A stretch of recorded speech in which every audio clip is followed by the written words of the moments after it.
Today's program is brought to you by SunsetLakeCBD.com. SunsetLakeCBD.com. Not only do they have great CBD products across the board, they are they practice really have their great business practices. $15 minimum wage for their employees. The company is primarily employee owned.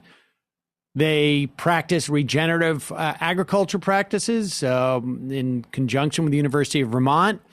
They're outside of Burlington. Fun place. Fans of the show. They're a bunch of Bernie bros up there. I love Burlington. But with all that said, their products are fantastic. Matt's not here today to talk about his favorite, I guess, the Smalls. But I've been occasionally, I will do a little bit of the smokables. And it's, I find it very relaxing, but without the sort of, psychedelic qualities. That's a little overstated, but from THC laden cannabis. But the CBD tincture has been a boon to my ability to sleep. I am almost totally off the what is that called? The Ambien. That's why I can barely remember it because of the times I took it. Yeah. But also they have a arnica and beeswax and CBD salve that is fantastic. They have CBD infused coffee. They have gummy bears. I love the gummy bears, by the way. Oh, did you? They sent me some stuff, and I've been using the gummy bears. Yeah, those are my go-to. They're pretty good. And right now, they are running a special sale, 25% off with the gift code GIFT25. GIFT25. You get 25% off of anything. Plus, you get a free 125 milligram salve if you order $75 or more. Free 750 milligram tincture if you order $100 or more worth of stuff. And you get both items for free if you order more than $125 or more. So check that out. Gift 25% off, SunsetLakeCBD.com. They make great gifts. And they also, big time, been helpful for me in terms of sleeping and just relaxing. And in general, I've been leaning on that stuff quite a bit these days. SunsetLakeCBD.com. Right now, use gift code or promo code GIFT25. And this week, the Majority Report is brought to you by the civic engagement podcast, Future Hindsight. Join host Mila Atmos' conversation with Bernard Harcourt, the author of The Counter-Revolution, How Our Government Went to War Against Its Own Citizens. You'll learn why the U.S. has embraced a counterinsurgency governing paradigm. Listen to Future Hindsight wherever you get your podcasts or futurehindsight.com. Now on with this show. The Majority Report with Sam Seder, where every day's Casual Friday.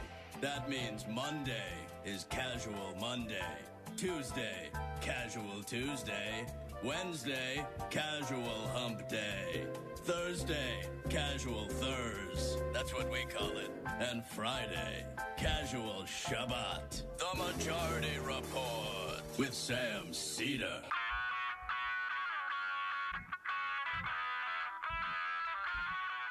It is Friday, December 18th, 2020. My name is Sam Seder. This is the 5-time award-winning Majority Report. We are broadcasting live steps from the industrially ravaged Gowanus Canal in the heartland of America, downtown Brooklyn, USA. On the program today, Ben Dixon, proprietor, founder, host of The Benjamin Dixon Show, will be joining us. Also on the program today, coronavirus hospitalizations breaks new records. Doing so daily. We head into what may very well be the darkest period of public health in this country's history. Meanwhile, an FDA panel endorses the Moderna vaccine yesterday, while the Trump administration botches the Pfizer vaccine rollout. Speaking of botched, the stimulus talks head to the weekend. The Republicans now want to snuff out Fed, city, and state loan programs. Congressman Deb Haaland, Biden's choice for Interior Secretary, the first Native American cabinet secretary in the history of this country. Wow. Win for progressives there, folks. Meanwhile, loss for progressives. Kathleen Rice beats out AOC for a seat on the Energy and Commerce Committee. That is a committee that holds a huge influence on issues like Medicare for All or Green New Deal. Massive cybersecurity breach still being assessed as apparently the National Nuclear Weapons Agency also breached. Democrats in the House introduce a resolution calling on Joe Biden to forgive college debt up to $50,000. And the billionaire Sackler family, in front of a House oversight hearing, deny responsibility for the massive opioid epidemic that their company, Purdue Pharma, was the catalyst of. Supreme Court rejects a Kentucky religious school's attempt to avoid COVID restrictions. All this and much, much more on today's program, ladies and gentlemen. Welcome. Emma Vigeland is here with me as always. Emma, it is Friday, and it is our last. And as you can see, it's Casual Friday. I'm soft collared shirt. Yes, yeah, casually. There you go. Soft collared shirt, and then of course I got a little bit of a hat head because walking through the cold today. It is our last Friday of 2020. Our live one, anyways. We'll have the best of shows on Christmas. No, not on Christmas. I'm sorry, Christmas Eve and the other Friday. Yeah, too. they'll run through that week. But for the time being, this is it for the Casual Fridays. I for one am super excited for 2020 to end and to never think about it again. You know, one of the things that's fascinating about the Spanish flu pandemic from 1918 was how much it was erased from the national consciousness in history. I mean, very few books had been written about it for years and years and years. Right. And in the books I've read about it that note that it seems like somewhat of a mystery. And now I can understand it. You just want this just move past it and never think about it again. I would love that too. I can understand that inclination. But we do have vaccines that are beginning to be rolled out. The Trump administration said that, or I should say, there were officials in states around the country that have been alerted as of Wednesday of this week that their second shipments of the Pfizer BioNTech vaccine was not going to come in or was going to be severely curtailed.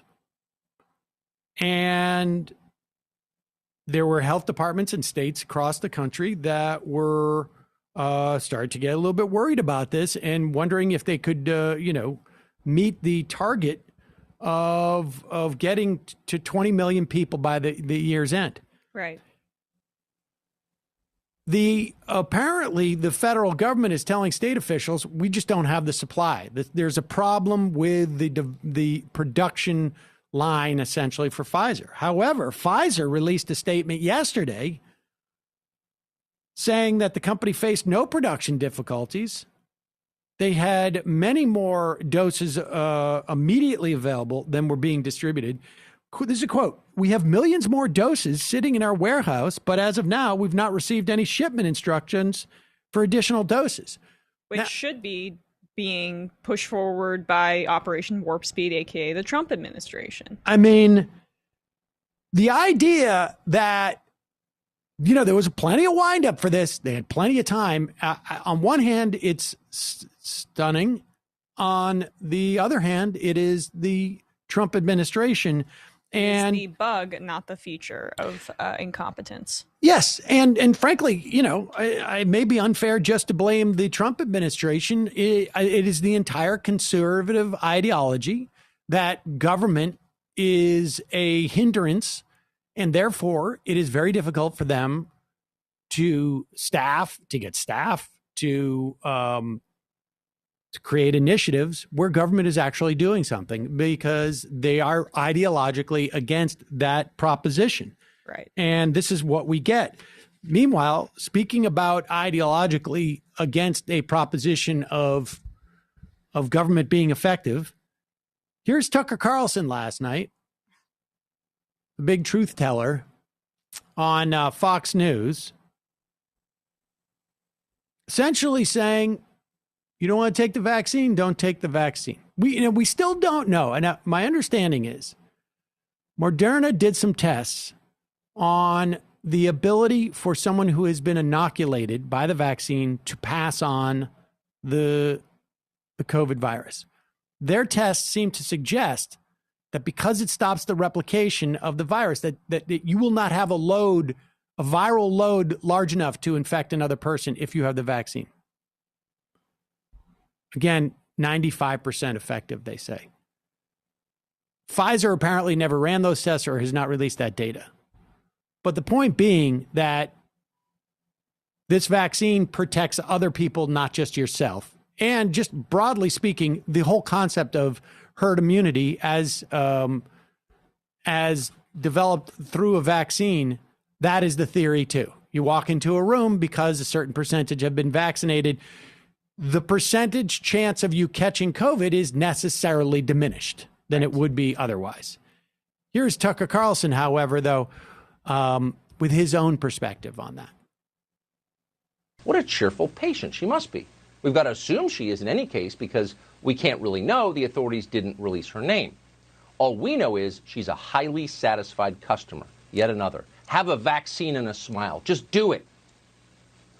So how are the rest of us supposed to respond to a marketing campaign like this? Well, nervously. Even if you're strongly supportive of vaccines, and we are, even if you recognize how many millions of lives have been saved over the past 50 years by vaccines, and we do, it all seems a bit much. It feels false, because it is. It's too slick. The Gandalf guy was euphoric because he got a shot. It wasn't heroin. It was the corona vaccine. The lady who couldn't breathe is enthusiastic as she is rushed to the emergency room? Come on. This is patronizing. Stop with the slogans. Better to treat Americans like adults. Explain the benefits, be honest about the risks, and let the rest of us decide. In this country, we control our own bodies. They're always telling us that. But no, suddenly the rules have changed. On the question of the corona vaccine, I want you to just contemplate what's going on here, right? He's saying, allow us to be adults and assess the risk. But he is, what he is doing right now is his own assessment. Exactly. Supposedly completely in favor of vaccinations. Supposedly understand the value of it. And then his entire piece is, I am skeptical that there are people out there that excited to get the vaccine. And therefore, I am going to now project my skepticism of the excitement that other people have on this vaccine onto the possible efficacy of this vaccine. As if Ian McKellen is an executive at Pfizer or Moderna, and it's just his personal opinion that he is excited as an older man that he doesn't have to worry that much about COVID now that he has the vaccine. So what does that say? This isn't a government institution that's saying it. And by the way, the people who are pushing the vaccine through aggressively are the Trump administration. It's bipartisan. He is feeding into a culture of online skepticism about things. This is why he does UFO segments, even though, whatever, I'm down for UFO segments, but it's a part of a larger whole. He wants to breed skepticism and appeal to a specific kind of alt-right online culture. Well, it's not just alt-right. I mean, he is trying to appeal. I mean, I think that his appeal, I think, is maybe limited to a certain extent to the alt-right, but that's a function of like his pre-existing audience. But he is appealing to anti-vaxxers.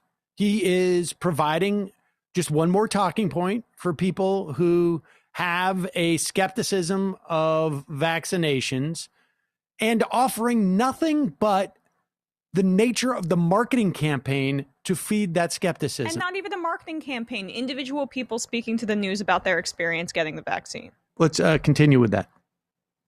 The rest of us decide.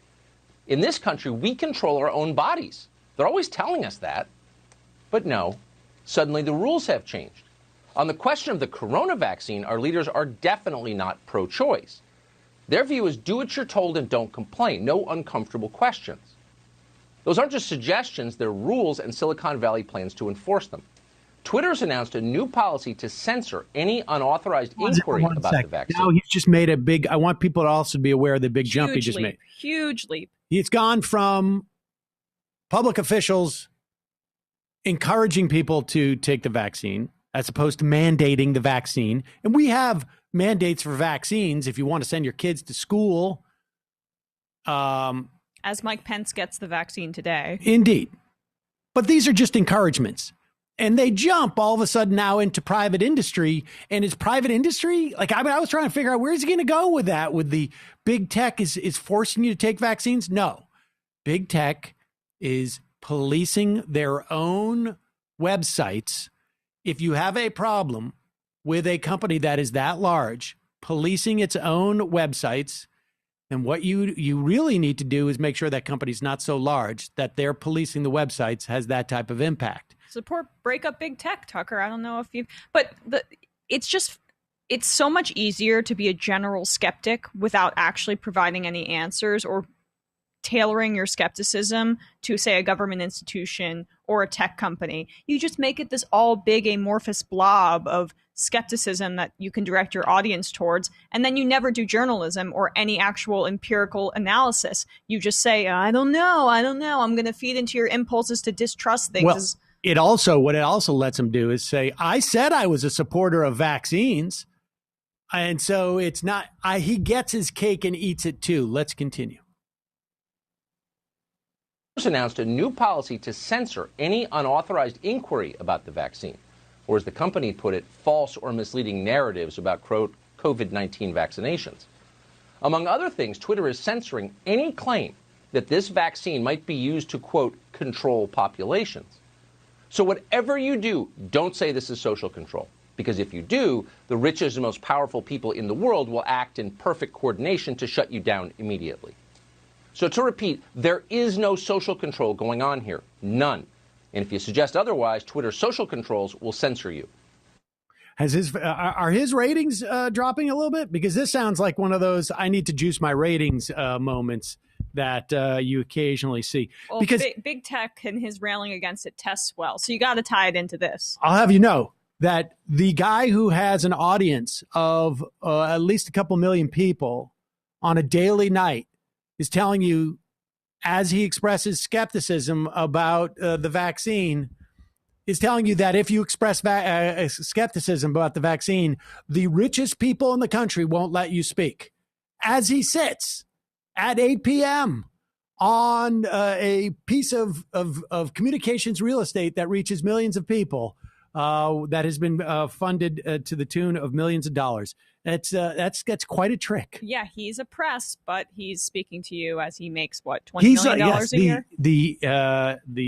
What is it? The skepticism dark web or whatever it is, the dark cable station. We'll get to Ben Dixon in just a moment. But first, this episode also brought to you by Magic Spoon. And this is where I usually say also my breakfast was today, but I am out. I am complaining. So I had to order a bunch of He actually new Magic was Spoon. Complaining before the show started that he didn't have any Magic Spoon left. And they have a special flavor that they have like temporary flavors. What is that called? I don't know, but that's neither here nor there. Okay. The pitch for Magic Spoon is for you to look back on your favorite experiences with cereal as a kid. And you think about that, whether it was like the chocolatey one or the fruity one or the frosted one or the strawberry one. Strawberry sounds good. Yeah. I don't know if they have that right now. That's like that was also a temporary flavor, but blueberry they have. And you drink it up. You look, the milk is left over. You drink it up because it's all flavored and all sugary. Yeah. The problem is it was full of sugar, tremendous amount of sugar. And if you ever go and try and buy breakfast cereal for your kids, you realize how just infused with sugar all these cereals are. However, Magic Spoon has created a way for you to relive that childhood love of cereal. They've discovered a way of creating a cereal with 0 sugar, 11 grams of protein, and only 3 net grams of carbs in each serving. And now they're letting you build your very own custom box because they have a bunch of different flavors. You can choose from the best-selling cocoa, fruity, frosted, blueberry, plus brand new flavors, including peanut butter and cinnamon. Those two are my favorites. Although there was one on, I'm not going to say what it is. I don't know. Sometimes they don't want you to mention on the copy, but it's a special, like seasonal, and I ordered a bunch of those too. I hope it's coming. I got one coming to the office. I got a box coming to the office. I got some coming so I can snack on it. It honestly tastes amazing. It is keto friendly. It is gluten free. It's grain free. It's soy free. It's low carb and it's GMO free. And they sweeten it with monk fruit. I have no idea what that is. Sounds natural though. It's natural and it's fantastic. I can't speak highly enough about it. And go to magicspoon.com/majority report. You build your own custom variety box. Try it today, but be sure to use the promo code majority report at checkout to get free shipping. I forgot to do that today. You did? Yes. It kills me. I was thinking about emailing, and then it's like embarrassing because I'm like, it's just too much effort for you. Yeah. Well, it's not even just much effort. It's like, no, that's my coupon code. Forget it. Magic Spoon's so confident their product is backed with 100% happiness guarantee. So if you don't like it for any reason, they refund your money, no questions asked. That's magicspoon.com/majority report. Use the code majority report for free shipping. Use the code. Do it. We thank Magic Spoon for sponsoring the podcast and my breakfast and sometimes my late night snack. I'm not going to lie. Also, 2020 has been tough on kids, tough on parents who are trying to figure out how to, give their kids a good education. One of the things that's hard is that I would get a lot of my tips on like, what should my kids read by seeing other parents. I drop off my son, what books do they read? Blah, blah, blah. Yeah, that's been tough. Well, Literati Kids has book clubs for children's 0 to 12, and each club has age-appropriate selections tailored to what your kid needs. This has been a huge boon for us. And they also include in the books artwork, stickers, stuff with his name on it, or I'm sure your kid's name on it. Yeah, I'm sure everybody's going to get something with Saul that says on it. But they got a bunch of different goodies in each box. You can get gift subscriptions. They're available for 1, 3, 6, or 12 months worth of books. It is a great way to give a present and give it throughout the year. It's been fantastic for us because, Saul goes through a bunch of different books. Then I run out of ideas. Like there's only so many times you can go online to find these things. And what I like about Literati is that books show, they come up and then he gets to choose the ones that he likes. Oh, nice. And then from there, we go on to other books that these books, sort of recommend, or maybe the writer or something like that. It really is, it's incredibly helpful. And it's fun for him. Kids love getting packages. So you go to literati.com/majority for 25% off your first 2 orders. Pick your kids' book club gift today. Remember, no one else has kids' book clubs like these. Only at literati.com, literati.com/majority. can you get 25% off your first 2 orders and receive 5 incredible kids books curated by experts delivered to your door every month. That's literati.com/majority. Make your little one's holiday season unforgettable this year. All right. Now it's time to welcome to the program The one and only. the proprietor of the Benjamin Dixon Show. Of course, I'm talking about Ben Dixon himself. Ben, welcome. Sam, thank you for having me. Always a pleasure. I didn't know if I was going to get any invites anywhere this week. It's been kind of a toxic, kind of tight week. So thanks for having me on. Oh, yeah. Tough week for you this week, huh? Yeah, no, there's been a lot of strum and drang online in the progressive circles. Yeah, that's all. I don't want to get into the online stuff, but we do have stuff to talk about in terms of committee hearing and how, what role progressives are playing in the Democratic Party. But I want to work backwards a little bit with this because one of the, and of course we've also got the stimulus and everything that's happening with the revelations this week about the Trump administration's perspective on how to deal with COVID and how they're doing it with their with the vaccination. I mean, it's hard to imagine they can actually screw that up, but they've done it. Yeah. All right, so let's start with this. Let's start with Georgia. What's happening in Georgia? Because so much of what could happen in Georgia is going to really, I think, define how we get out of this recession that's coming. I mean, and we'll back into the talk about the stimulus because the latest is that the Republicans are trying to now scuttle the Fed's authority to provide low-cost loans to municipals and states, and so we're going to need the Senate if we're going to avoid a really anemic recovery here. But what's happening in Georgia? Georgia, the race is happening in earnest. The text messages are flying. It's almost like it's November 2nd again. You're getting 30 text messages a day, and we welcome them all because that means that there are people who are organizing, who are using their time, and people who are donating, ensuring that these text messages and phone calls can go out. So there's a lot of organizing that's happening, a lot of money coming into the state. And so far, I know at least several organizations that are doing it right by sending that money to organizing groups that organize to win in 2020. In November, those same groups are on the ground. New Georgia Project, Black Male Voter Project, they're all out here really doing it. Really American is in the state with a lot of billboards that really touch on the nerve of the divide that's in the Republican Party. There's a lot of divides that are happening. They're trying to coalesce, but I think we may have a slight advantage over them because the people fighting for Georgia never stopped after the election day, whereas Republicans had a little spell where they were busy fighting each other. Interesting. What tell us about those divisions? I mean, I think it we see it a little bit, it's but tell us more. I mean, I heard Kemp got really pissed the other day because, these election officials are getting death threats, harassed and death threats. Yeah.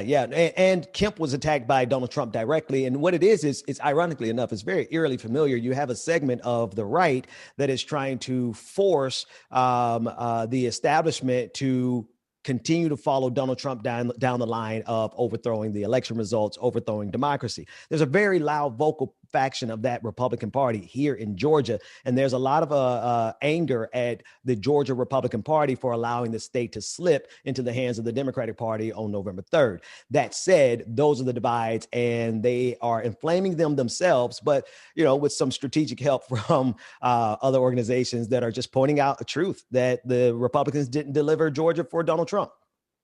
My understanding is that the early vote counts are enormous for a runoff election. Yeah, I don't have the exact numbers, but just the photos that are coming. I know we're into the hundreds of thousands who have showed up already.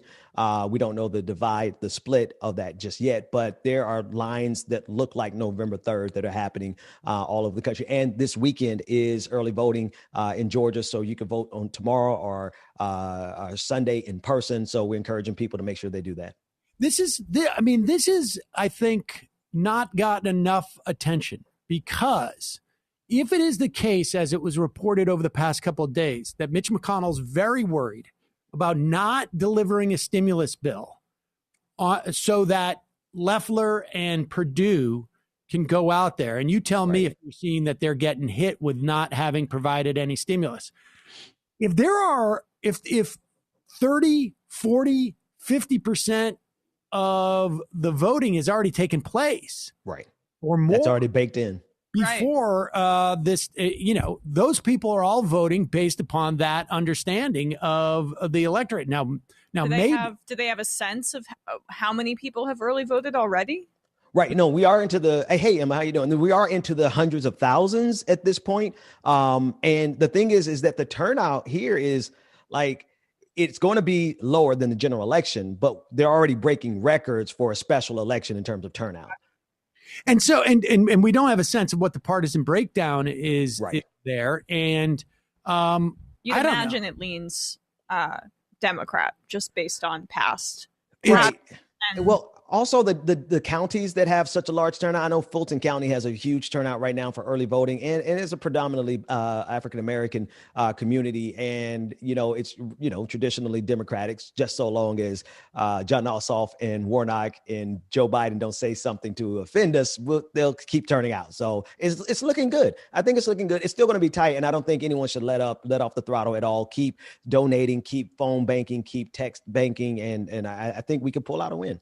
Oh, for sure. As of 7:30 a.m. this morning, Reuters reported that more than 1.1 million Georgians have voted in early voted already. That's nuts. And that's including the mail. I believe that's including the mail-in ballots. It's 4 days of early in-person voting and 4 weeks of mail-in voting. Indeed. Yeah. Okay. So the mail-in voting was like people did that right away. Like the ballots were requested immediately.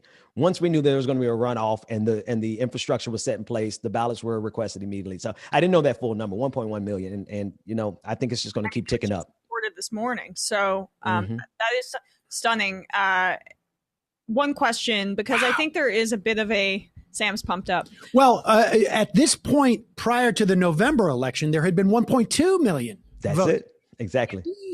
To be off by only 100,000 votes. I mean, that's extraordinary. Now, I should say that in the November election, the total turnout was 5 million, right? So you're at 20% right now, and you're going into the big weekend of in-person voting. And presumably it's going to slow down during the holidays and whatnot and ramp back up the last. But I mean, if you're getting close to, 20% already, that's unbelievable. Yeah, that's pretty significant. Now, we should say that I think the 2020 general election showed was that big turnout is not necessarily such a huge favor for Democrats. Right.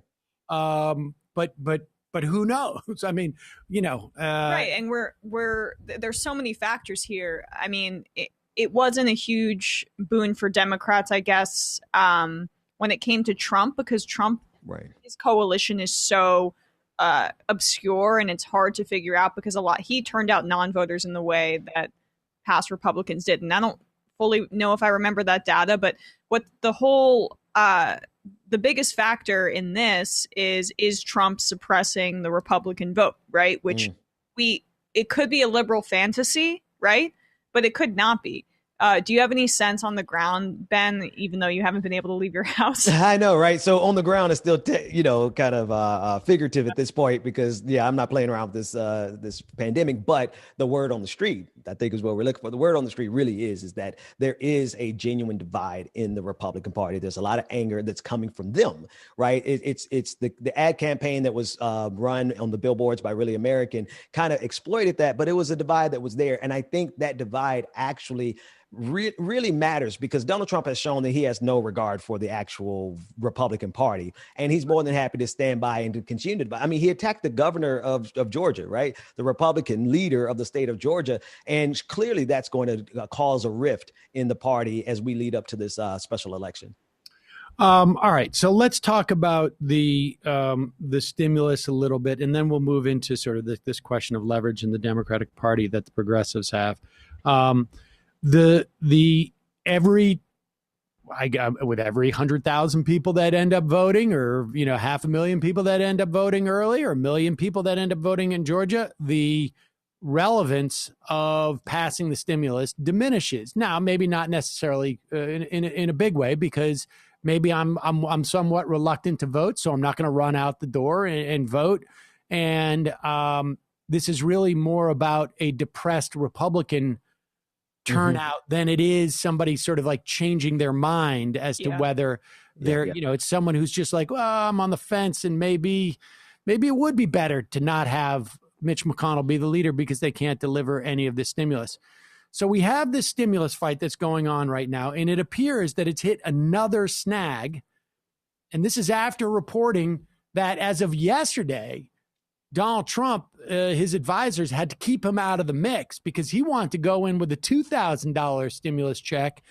I think, he's thinking now, and it's sort of, you got to hand to him, like he's right. Thinking, well, he's right, but he's not thinking about it in terms of policy. He's thinking like, I'm going to start a TV station, or I'm going to go back onto The Apprentice, or I'm going to, put out a line of steaks or whatever it is. Or I'm going to run in 2024. And or I'm going to run in 2024. I'm not ruling that out. Or wanted to make it look like I could run in 2024 so that I could be kingmaker, and to send out a check to everybody for $2,000. That's a nice sort of parting gift, essentially.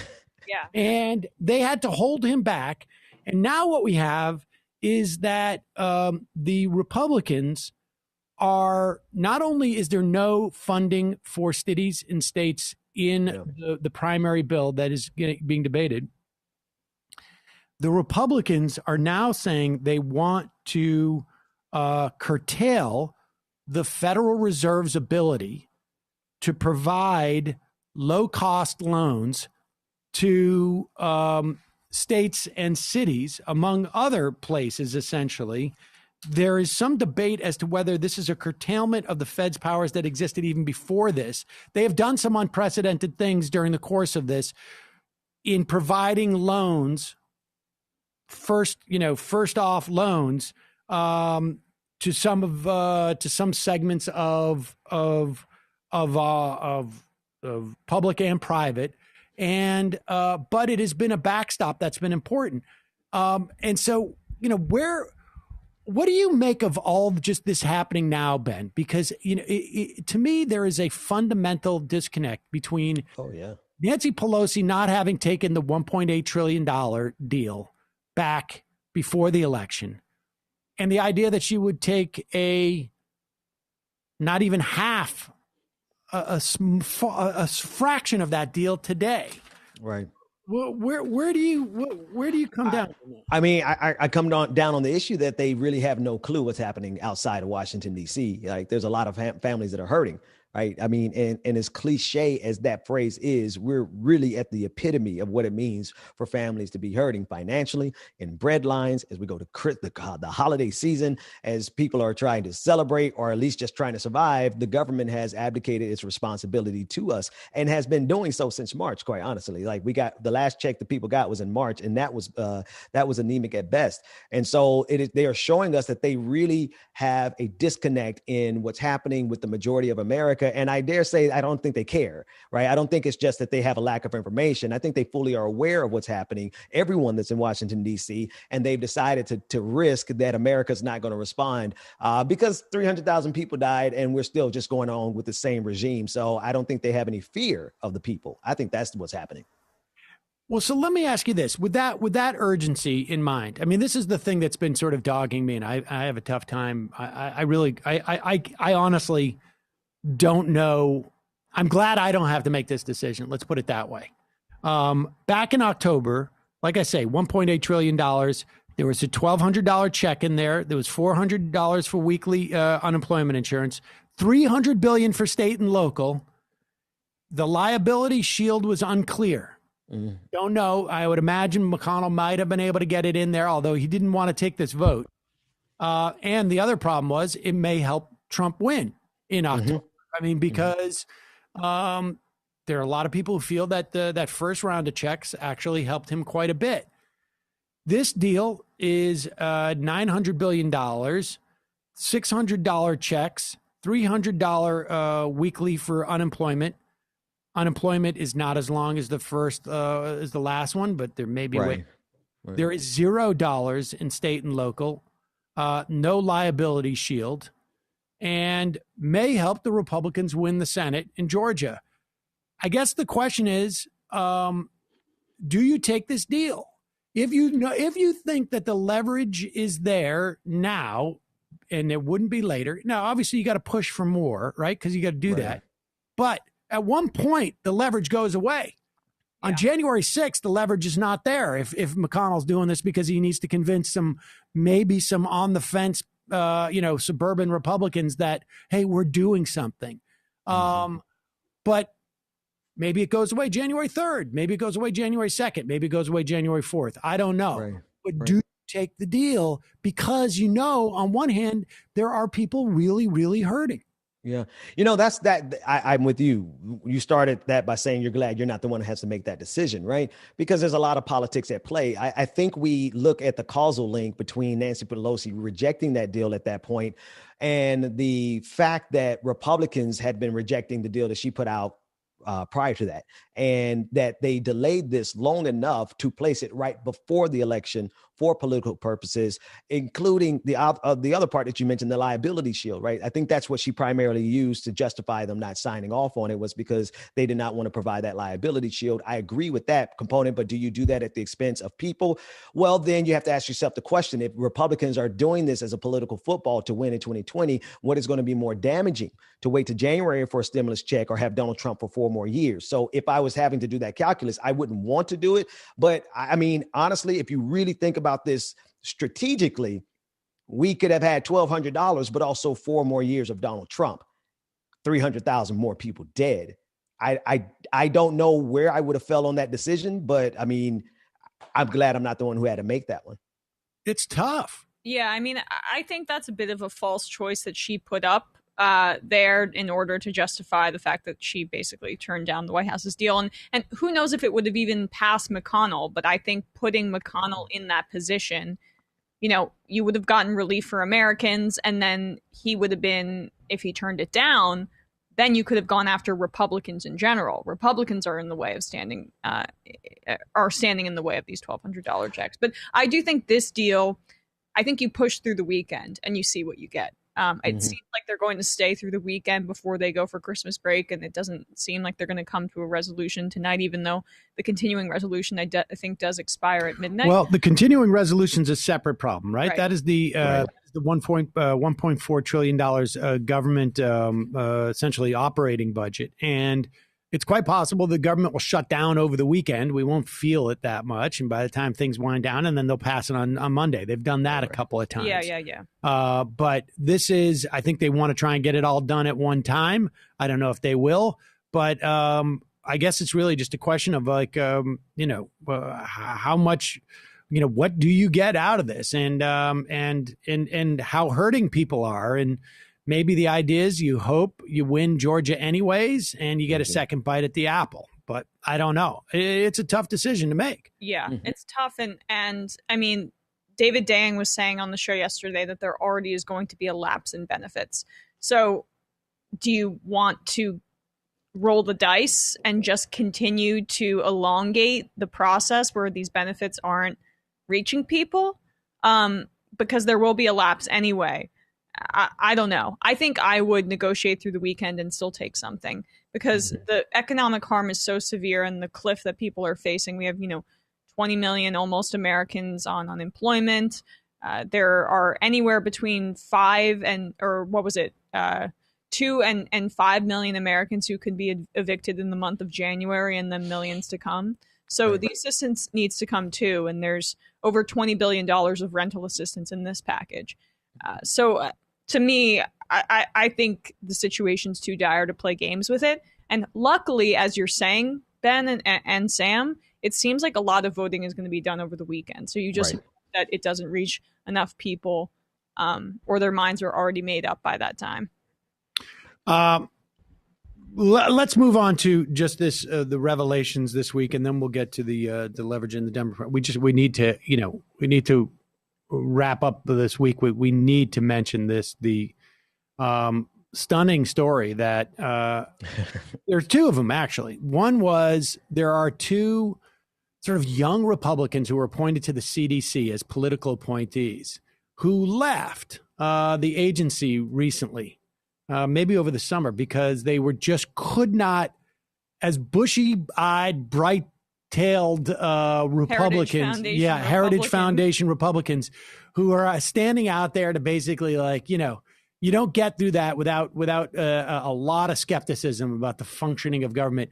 They got in and they were just appalled at how politicized the science became with the CDC. They could not do anything without, they couldn't put out morbidity statistics. They couldn't put out guidelines without it being pushback from the White House.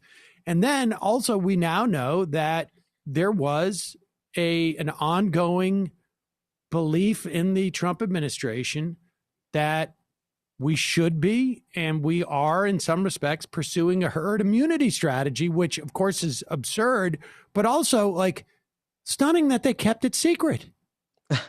Well, I get, but it wasn't the best kept secret. It was whether or not we actually believed Donald Trump when he said herd mentality. And when what Larry Kudlow was talking about, just go back to work if you're feeling good. Like, they've been pushing herd immunity since day one, square one. But it is significantly different. And I agree with you. Like, these testimonies, like what is being said, what's coming out, is shocking that it is so appalling that some Republicans can't even tolerate it or stomach it. And that is something, right? That does say a lot about how far gone we are in a pandemic when we absolutely need the CDC to be at its best. Donald Trump has managed to make it at his worst. Has this been exploited enough by the Democrats? Of course not. Of course not. I mean, the Democratic Party is a problem, to be sure. And I think everyone who has listened to you any amount of time, and Sam, if they listen to me or Emma, they know we are fully aware of the problematic nature of the Democratic Party. They are insufficient and unequal to the task of taking on this Republican Party. Yeah, I think it's there is, and you know, and to be fair, they have agendas which, you know, are misaligned from taking them on, the Republicans on, in the same way the Republicans have in terms of taking on the Democrats. Right? Exactly. I mean, it's like, this would not be a dilemma for the Republicans. Do we provide aid to people?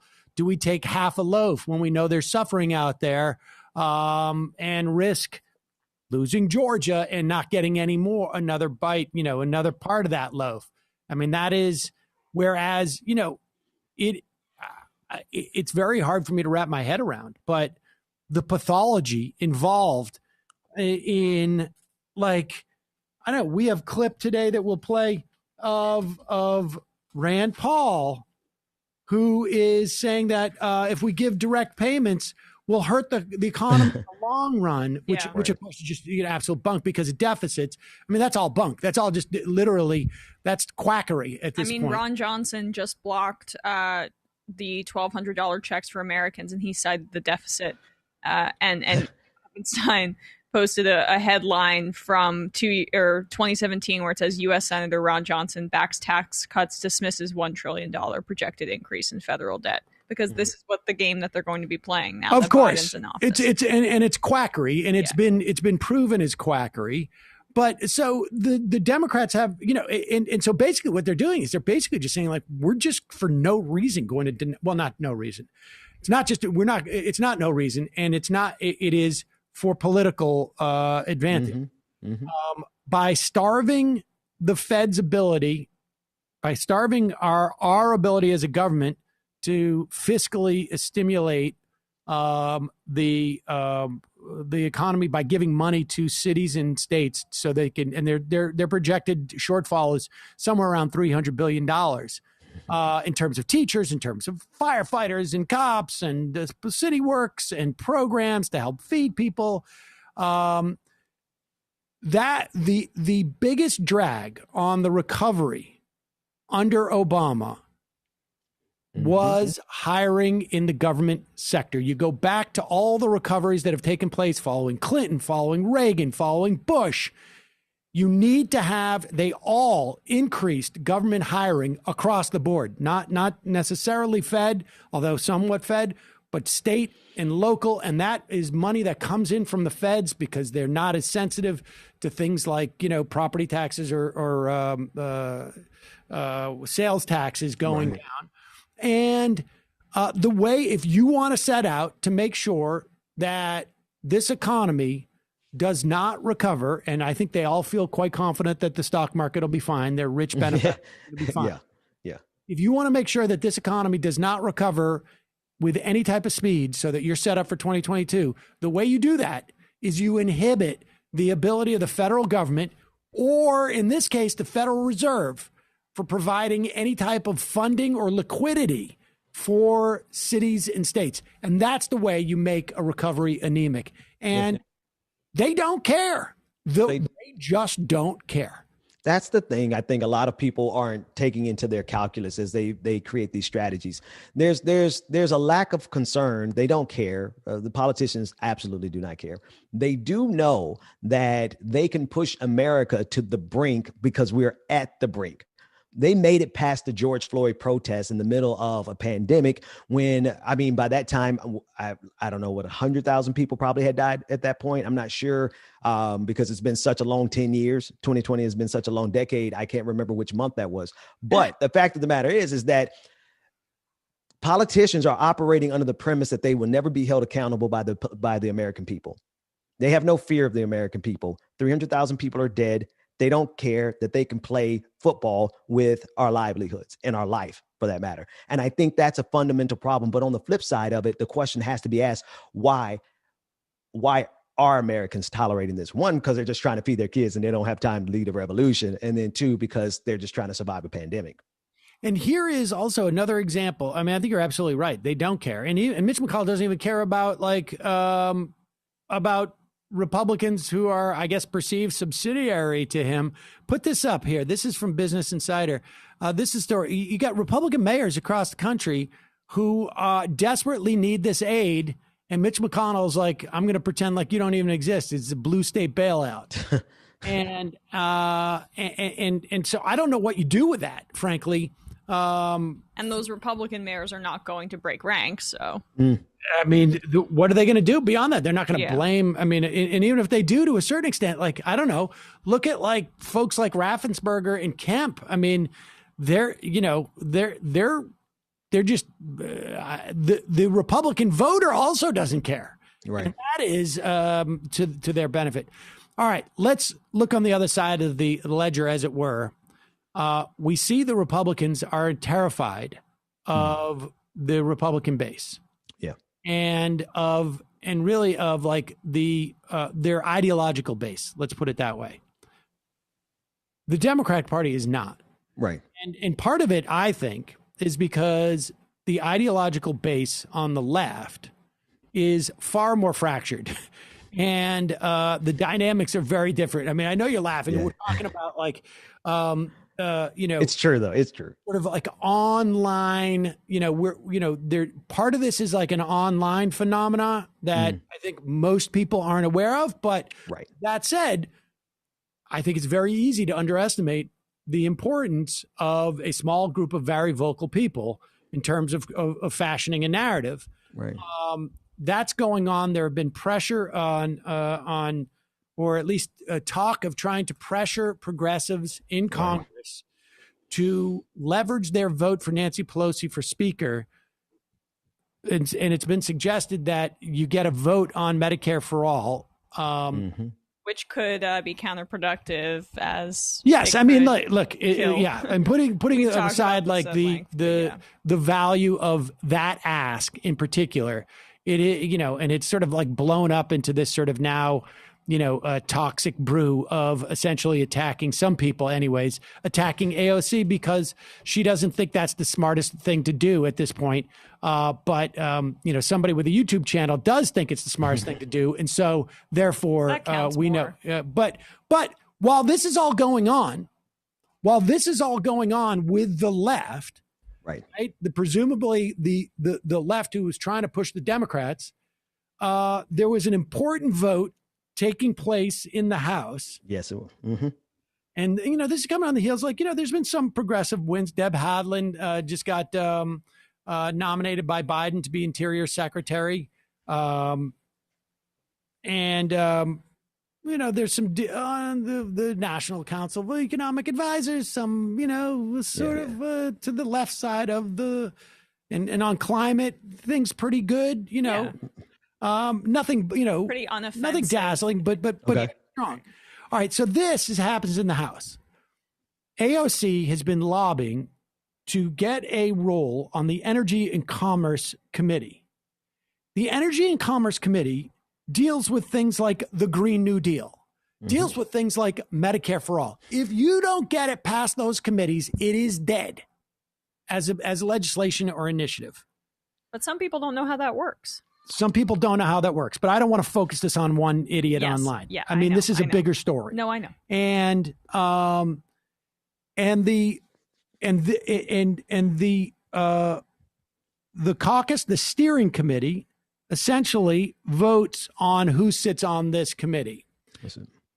AOC was fully endorsed by the New York delegation. This was a New York seat. The entire delegation endorsed AOC.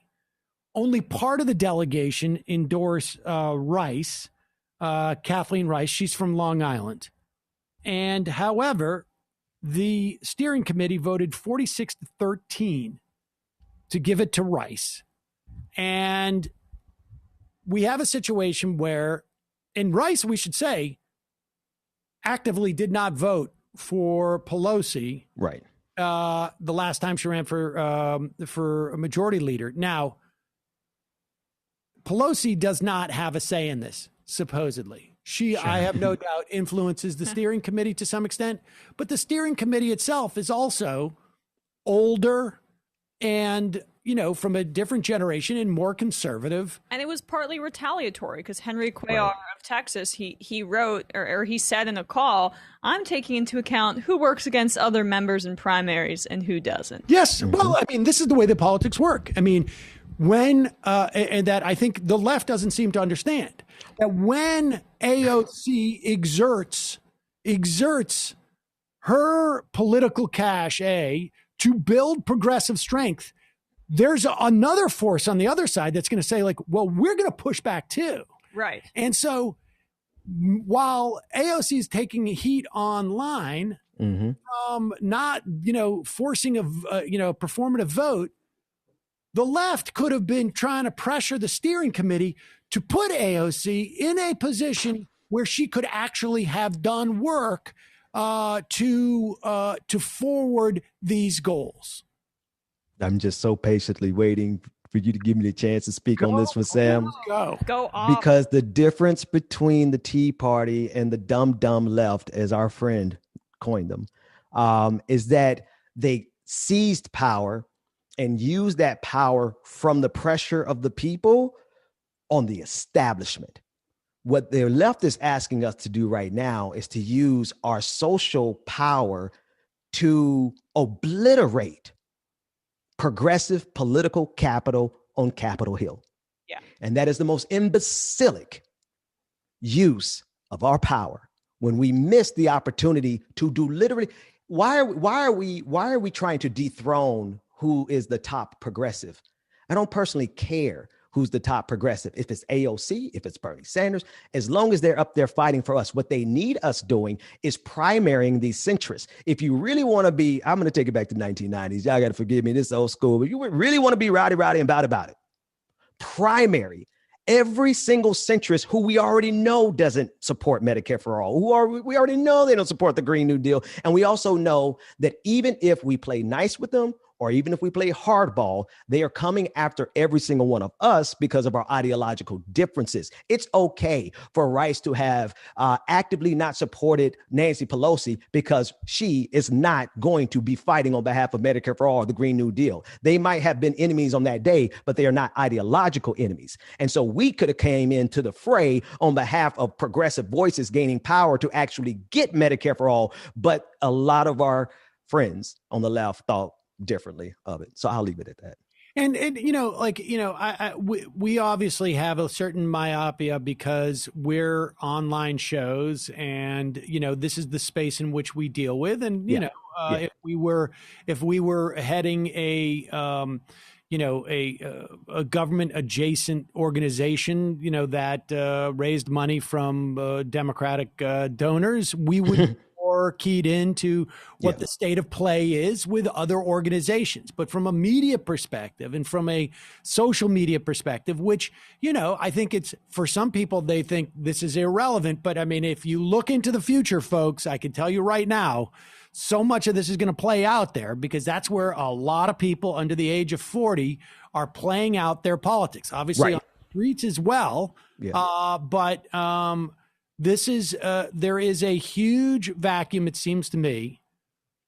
And I think it's also in the Democratic Party writ large. There is a huge vacuum in terms of an articulated vision of what the Democratic Party should be. I think there's a similar vacuum when it comes to an articulated vision of what progressives within the Democratic Party should be. And I think to a certain extent, there's probably people who are outside of the Democratic Party trying to push, with some engagement of it. They at least have a little bit more clarity. Things get a lot more complicated, of course, when you're in the middle of government, because you're having to make decisions like the one we were talking about with the stimulus. Do we try and get the full loaf, or do we risk these people who are suffering enormously not getting their funding? Because, But that's if I could interject there. The other thing about that, though, Sam, is that there are problems in this country that actually pre-existed COVID-19 and the stimulus. And the reason we haven't been able to rectify those problems from a leftist perspective is because we have never gained enough political capital and actual power. Like, we have not had serious power. Barack Obama was not a progressive. All the progressive organizations suffered during his campaign because all the money went to Obama, not to these organizations. We were neutralized. Our power was neutralized. And without that kind of power, we cannot affect the kind of changes that needed to have happened before COVID-19. And I feel a lot of people are trying to say we can do a one-all fix-all with this stunt.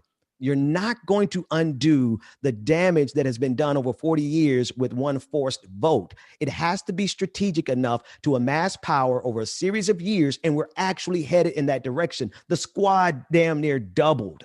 We can primary people. If you want to be angry and allow your anger about progressives being crushed in 2016 and 2020, which we were, if you want to unleash that anger, unleash it on primarying these people. Sending up 10 more squad members is far more powerful than doing a floor vote. All right, we got to take a quick break. We'll be right back. Okay, sorry.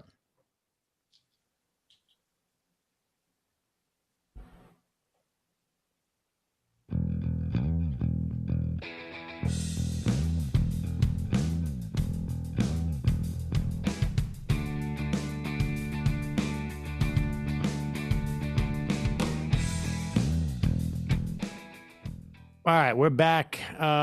Just got about a minute and a half here to wrap up. But Ben, so I mean, yes, it's primary, but then the question is, what is the progressive? And obviously, like, if you're outside the Democratic Party, it's and you could be within the Democratic Party too, and also see, like, during this time is a good time to organize. It's a good time to build social cohesion and to maybe help in terms of unions, or maybe help in your community. But from a legislative perspective, what's the strategy there? I'm going to be honest with you. If we needed a really simple way to express a strategy, which we don't have a cohesive one, I would just say that the future is progressive, because it has to be, right? We're either going to do the Green New Deal or better, or else we're going to destroy this planet. We're either going to do Medicare for all or better, or else the people are going to eventually rise up. Right. You're not going to be able to continue to allow the people to suffer in this way. There is going to be a more egalitarian America if there is going to be a future America. So I think we need to list every single policy that we believe in, from the Green New Deal to Medicare for all, and list it as a moral imperative for the existence of this country. America will not survive the pressures of neoliberalism and trickle-down economics. We simply will not. Ben Dixon of the Benjamin Dixon Show. Always a pleasure. And that is all our time for today. Remember, if you missed any part of this program, you can see it on the Choice network or channel on the Peacock app at 5 p.m. and 10 p.m. Check it out there. All right, folks. See you on Monday. And for those of you who are sticking around, Ben, we have you for a couple more moments. Whatever you need, man. I'm here. Let's. I mean, this is, and let's talk a little bit on Lonnie. I mean, this is a big missed opportunity because, you know, when the idea was first floated by Jimmy Dore, and it's gotten a lot of attention for him, and I'm which by design, you know. So. Well, I mean, I don't know. He's got to pay for that house somehow. I don't know if it's necessarily by design as much as it is like sort of the same way that Trump works. It's just sort of like he has some psychological things that sort of drive him in this fashion, and then it does to fixate on one particular point. And if you don't do this exact thing that I say, you're not pure enough, like me, the one who berates every. But what level of absurdity is it for this conversation to have been about this one guy? Like it's pretty pathetic of a statement of the left that Jimmy Dore is the hill they're going to die on up against the squad. To me, that's a level of absurdity that is so destructive to the left. Like, come on, folks. I've been encouraged to see, and there are some people who I respect who have not, denounced a lot of this childish fixation on one particular vote, which I think, now that I've thought about it, could be more counterproductive.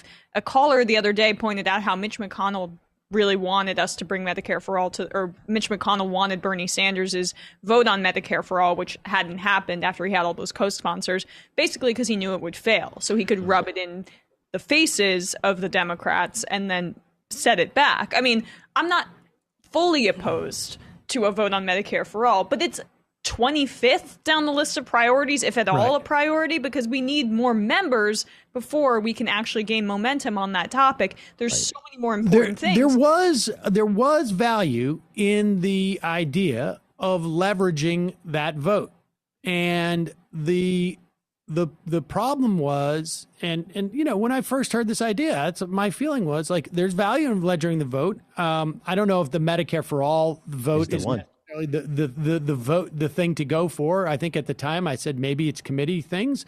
Wanted to take a little bit of minimum wage, which take a little more members agree on. Yeah, I mean, take a little time, look into it, and then you get a response from at least, you know, one of the key figures that you want to pressure, and they say, you know, committee seats might be better. And instead of like engaging with that and saying, okay, you're on one part of you're on the inside, we're on the outside, you have a better sense of like how things work there. Yeah. And what might actually bring material benefits to people. Well, that would require an ounce of humility. Well, but it's not just, look, it's not just, you know, it's not just Jimmy. I mean, people have to take responsibility. If you're listening there and, you know, some lush who's just sitting there basically yelling F you into the microphone is where you get your political wisdom from. A guy who doesn't even know the difference between, like, you know, a filibuster or is sitting there happy to have Peter Thiel be on the Supreme Court. You've got to educate yourself. And honestly, like, it's not just like, you know, all he has is a microphone. He has no more or less than what we have. It's just that some of the members of his audience are just sitting there. Oh, but he does have something that we have, and he's lacking something that we have. We all know that at the core of this, honestly, and I'm not going to go into the new YouTube number games, but I do believe that he has the insight that anger is lucrative. And we all know that anger is lucrative. Every one of us who do this know that if we rile up the progressive base and just tell you what makes you angry, we can buy a house. Right? That said, we don't do that, right? I think each and every one of us know that if we kept Donald Trump in office, all of our bottom lines would probably be amazing going forward. But we were never going to sacrifice our integrity and leave Donald Trump in office just because it's financially good for us. And similarly, I would never attack the people who are closest to accomplishing something that we really want, simply because, in my best estimation, there's a financial motive. That's just my estimation, and I don't ascribe that to Sam or the Majority Report. It's also, go on, Sam. Well, I don't think it's necessarily a financial motivation. I think it hurts. I mean, it helps when the cash comes rolling in. That's one thing you don't question, really. But I think it's just a question of like nihilism. I think it's just really, in the same way that, like, I don't know, is Alex Jones exclusively about money? No. You'd have to be. You'd have to be attention. I think he has like emotional issues that Alex Jones does. I think he's nuts, and so I think, and he thinks he's right, and so he'll make up stuff, and he won't read stuff, and he'll just get his information from wherever. So you think Jimmy really believes what he says? Then you think he's like a true believer in his own rhetoric? I think that Jimmy believes that that everything is garbage, and that I don't think he was ever. I don't think he actually believes in trying to get. I think his agenda is to just destroy the Democratic Party, and to and it pays. And his cynicism pays. I think that's his agenda. I don't think his agenda, I will tell you this, I don't think he gives a shit about That's true. Yeah, there's also a TMZ element to it too, right? Where it's basically personality focused. And it's often, I keep saying this, but it's often like female politicians or politicians of color too. I mean, the fact that he went after Cori Bush and Jamal Bowman for no reason, and Ocasio-Cortez and whatever, like, Tulsi Gabbard never held to account. I understand it's not a one size fits all for that, but those are the directions of his ire in many senses. But listen, make no mistake about it. If Tulsi Gabbard said, like, I'm not coming on your show for whatever reason because she's, tacked too far to the right or whatever it is, and then all of a sudden he would launch at her. I mean, that's what triggered it. Yeah. Triggered all this stuff. Yeah. Is that, Bernie Sanders wouldn't come on a show, whatever it is. And so, but. And you don't have to read anything, and you don't actually have to be good at politics. Like, actually understand things. You can just be like they took the justifiable outrage of the 2016 presidential campaign and the bias against Bernie Sanders, and people went in different directions, right? Like, then your show went in a different direction, or not different, but covered it in the way that you thought you were going to cover it. Right.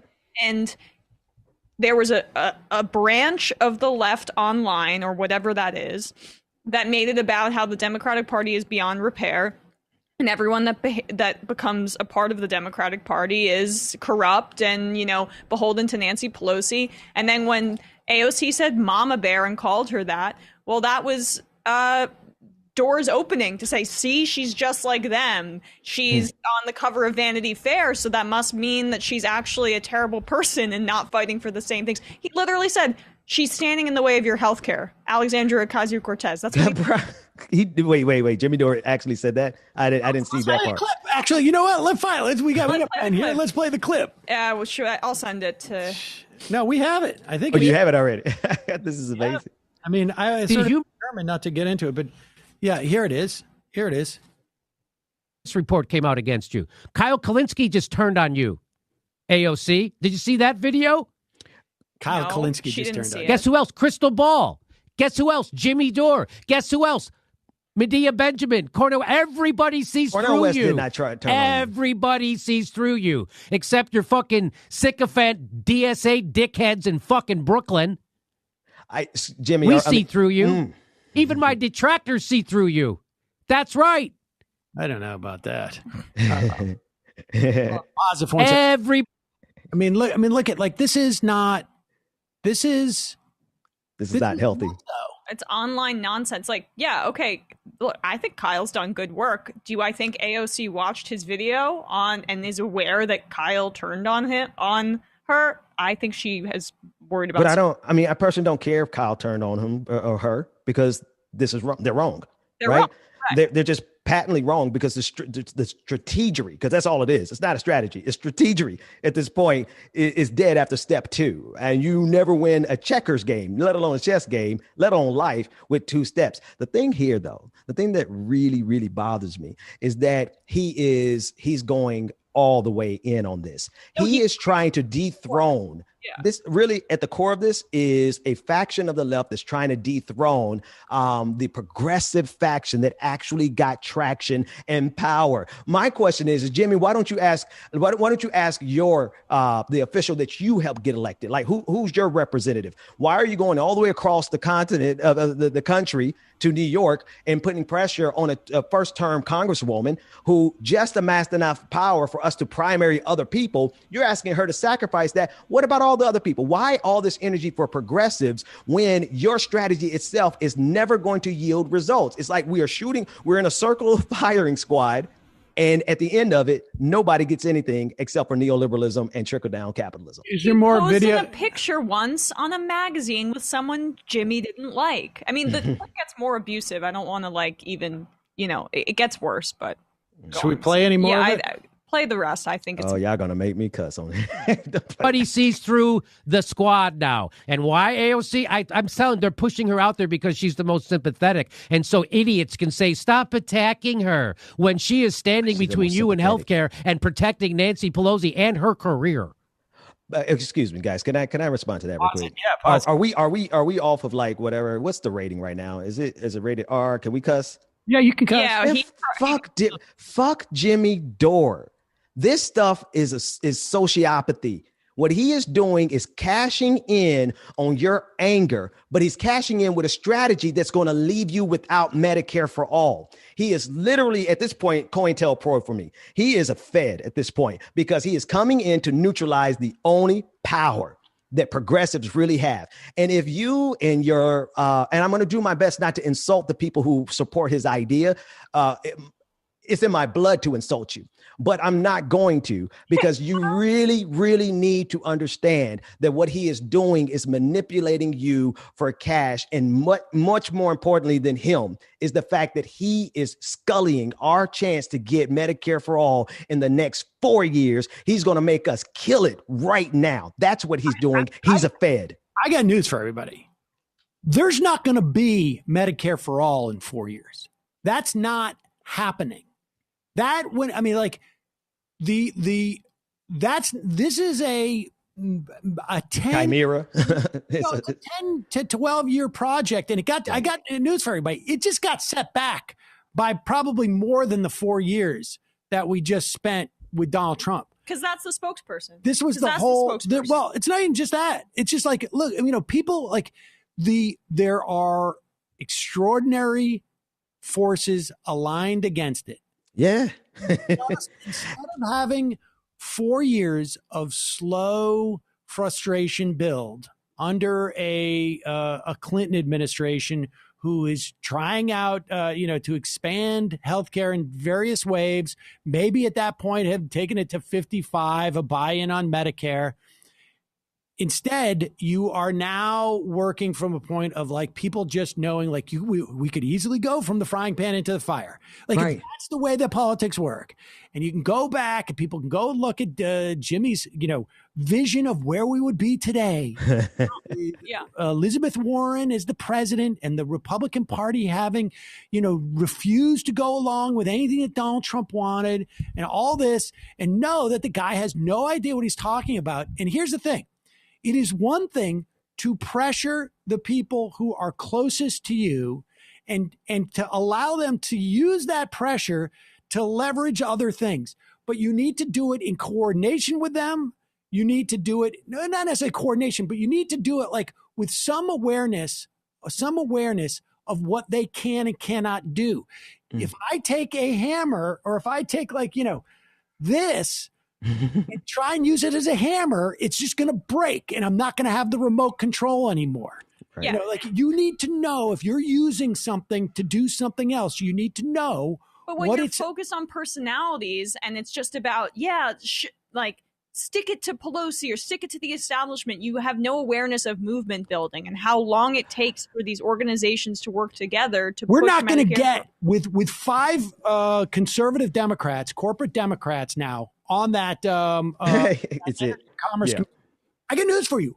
So There's not going to be any movement. And instead of the left supporting her, right? And instead of the left or this faction, this whatever 8% of the online left supporting her, she's being shivved from that side and shivved from the other. And then what do you not on? Well, I mean, and then also think about this. Let me ask everyone who thinks Jimmy Dore is well, first of all, Jimmy Dore should never have gotten back in this conversation. Jimmy Dore, let him make his millions. Go to the south of France. Go ahead and get your clicks, but never, ever allow that man to be in the conversation about true progressivism. I got to say, I take a certain amount of responsibility for being, I thought it was being charitable, but it was just dumb. Like, frankly, if I thought there was any value in the idea that I should have just like brought it up completely. Well, I mean, Ocasio-Cortez responded of him raising it, because the guy is incredibly toxic. I figured, 4 years later, cut him a little bit of slack, and that was stupid. It was stupid on my part. It was stupid. But I want to ask everybody this question, though. Everybody who still believes in Jimmy Dore, once the squad is gone and Jimmy Dore gets his way, who you going to pressure? Right. Who are you going to pressure? Who's going to listen to you? Can we just finish morons? So we can just wrap it up or wrap it in a bow. Was there any more of that clip left? Just because I think it's important to see how he gets himself riled up. It's psychotic. Standing between you and healthcare and protecting Nancy Pelosi and her career. Talk about career. Key organizing moments may look like random uprisings and viral internet moments to some, but they aren't. They are the results of years of targeting, organizing, and people's movements. This took 2 weeks. What did? This took 2 weeks. Period. Hold on. This took 2 weeks. 1 second. Okay, so Jimmy doesn't understand what she's saying here. He doesn't. Right? I mean, just like how he's so stupid, it's unbelievable. I know. She is suggesting that actual change takes building on the ground and building a foundation. You see it pop up and it looks like it's just there for a moment, but it's actually been building for years. Jimmy thinks that he got it done in 2 weeks. It only look at what I've been able to achieve in 2 weeks. What did you achieve? Nothing. He got a story in Business Insider and he added some subscriptions and he made some money. That's it. That's politics, though, from what I hear from Jimmy's show. But that's the thing. He doesn't exactly in the tweet that she's writing. Yeah, and then he gets something wrong here too. Go back and listen to how this stuff is just remedial, right? Apparently, can do is read a real estate listing. Key organizing moments may look like random uprisings and viral internet moments to some, but they aren't. They are the results of years of targeting, organizing, and people's movements. This took 2 weeks. This took 2 weeks. This took 2 weeks. From someone who already went bankrupt from medical bills. It took 2 weeks. How long you been fucking working on this?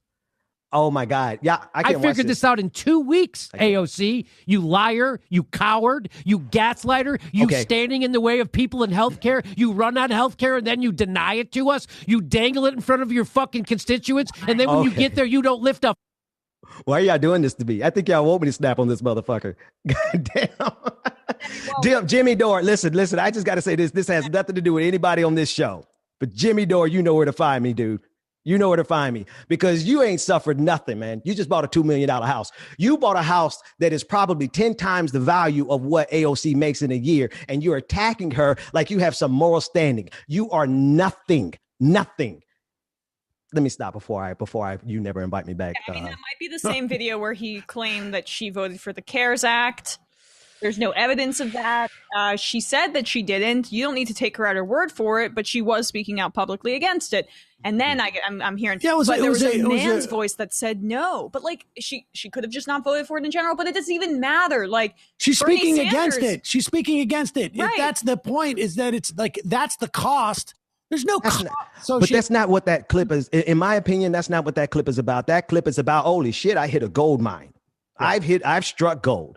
And if I just keep talking about this, I'm going to keep getting 200,000 views per video, and my bank is going to keep going up. My patrons are going to go up and up, and my notoriety is going to go up and up. And so maybe I won't have to settle for a measly peasly $1.9 million house in LA, and I can go ahead and get me the $5 million one I've been coveting. I'm sorry. This man is destroying the entirety of the progressive movement because leftists are angry, and you all are allowing yourselves to be taken to the bank by this clown.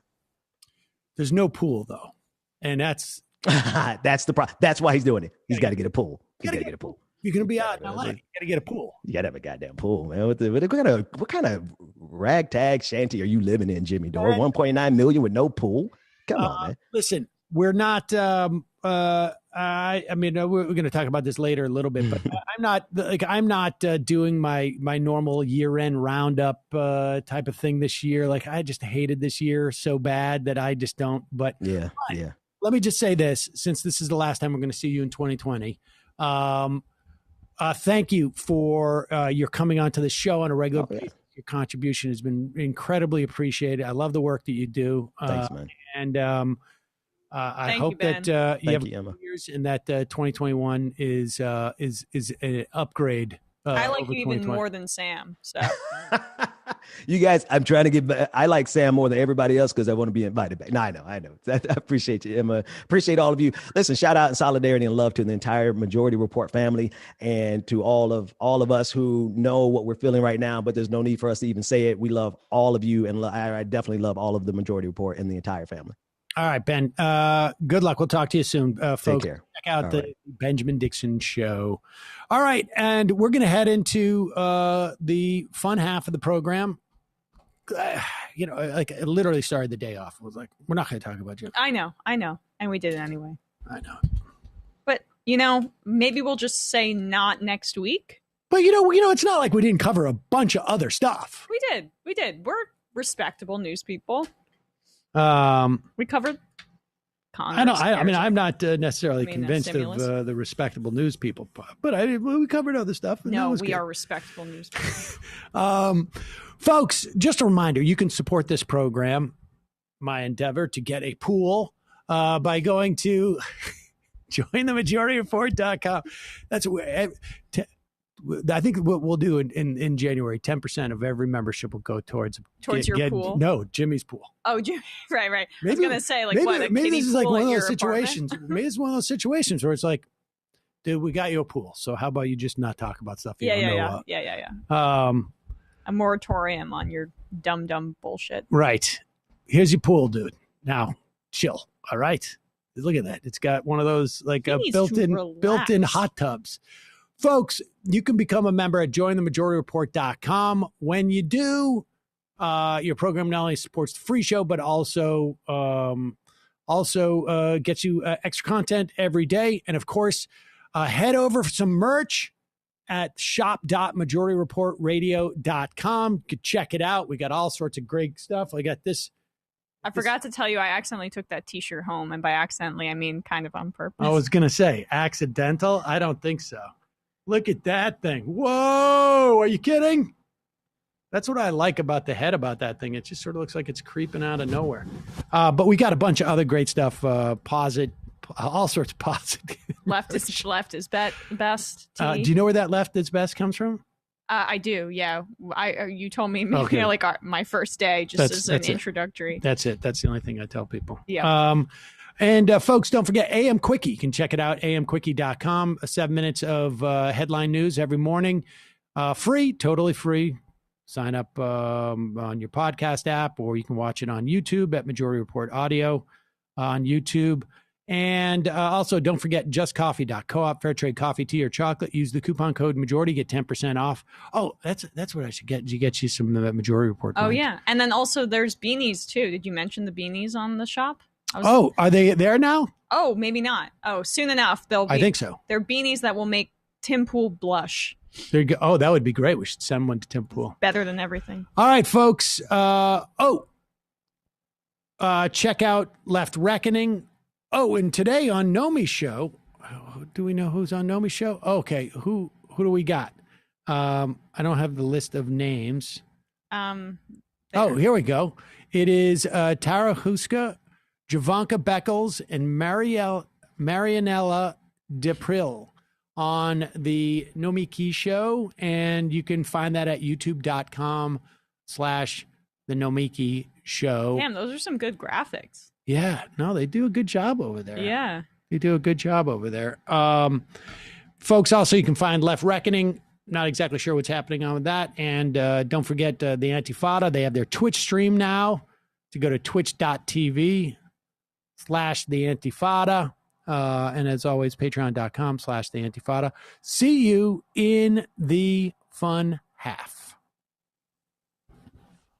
In for it. All right, folks, 646-257-3920. See you in the fun half. Are you ready?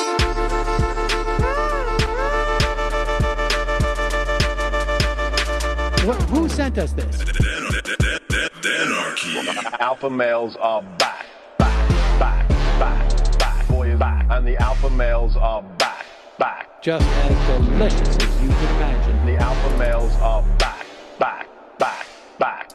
Boy is back. And the alpha males are back.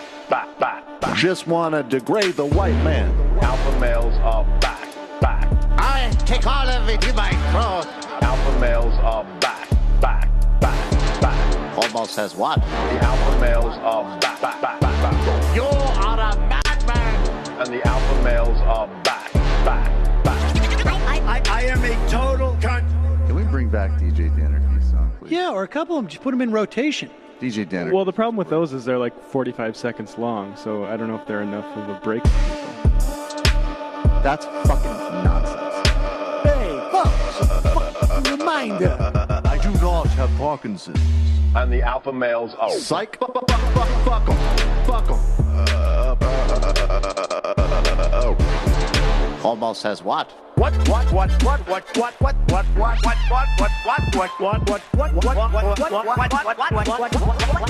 Almost says what?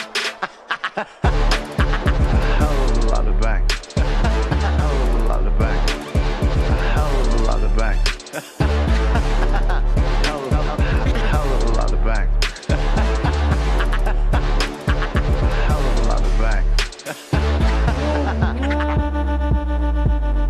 All lives matter. Have you tried doing an impression on a college campus? I think that there's no reason why reasonable people across the divide can't all agree with this. Psych. And the alpha males are back. And the Africans are black African. And the alpha males are back. And the Africans are black. See Donald Trump out there, doesn't a little part of you think that America deserves to be taken over by jihadists? Keep it at 100. Can't knock the hustle. Come on, fuck them. Fuck things I do for the bigger game plan. By the way, it's my birthday. Happy birthday to me, Jew boy. I have a thought experiment for you. And the alpha males are back. Africans are black. Alpha males are back. Africans are black. Come on. Come on. Someone needs to pay the price for blasphemy around here. I am a total pussy.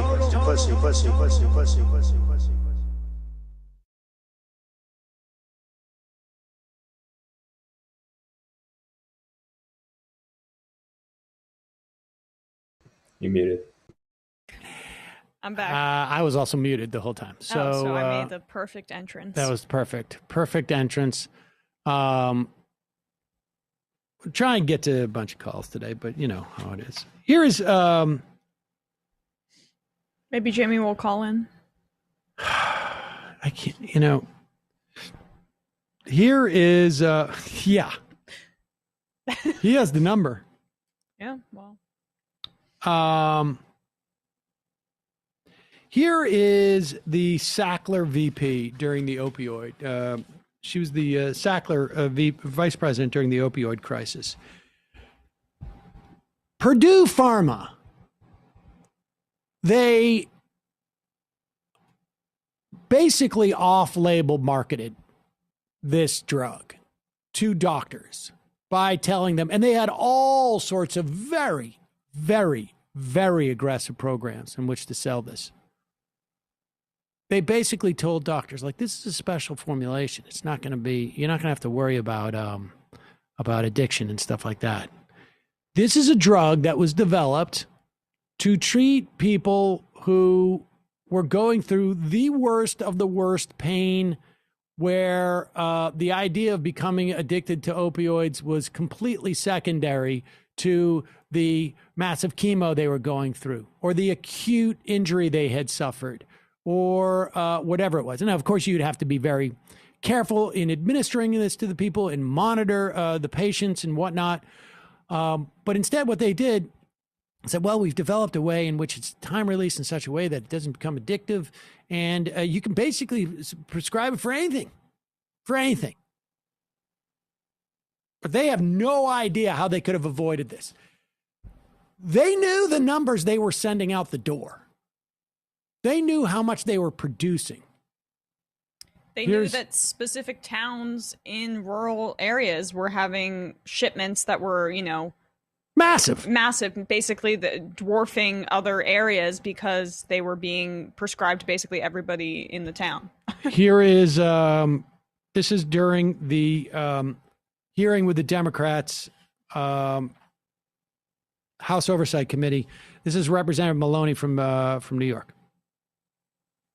So I'll ask you again, will you apologize for the role you played in the opioid crisis? I have struggled with that question. I have asked myself over many years. I have tried to figure out, is there anything that I could have done differently, knowing what I knew then, not what I know now? And I have to say, there's nothing that I can find that I would have done differently based on what I believed and understood then. I mean, this is the functional equivalent of me walking down the street, seeing a massive crane that is holding steel girders and saying, I'm going to hop in there and I'm going to drive this thing around and see if I can't land that steel girder on top of that 40th floor of that building that they're constructing. But then you need a financial incentive to do it as well. And yeah, no, somebody says to you, yeah, exactly. Here's $5,000. Go see if you can do that. And I hopped in there and okay, I dropped the steel. I killed 100 people, but I have racked my brain with the knowledge I had at that time of how to drive a crane.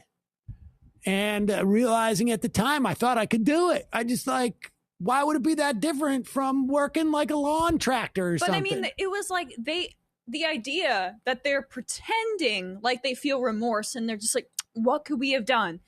They lied to the DEA about having a drug diversion program or some sort of addiction program that they never actually had. They misrepresented their manufacturing numbers to the government.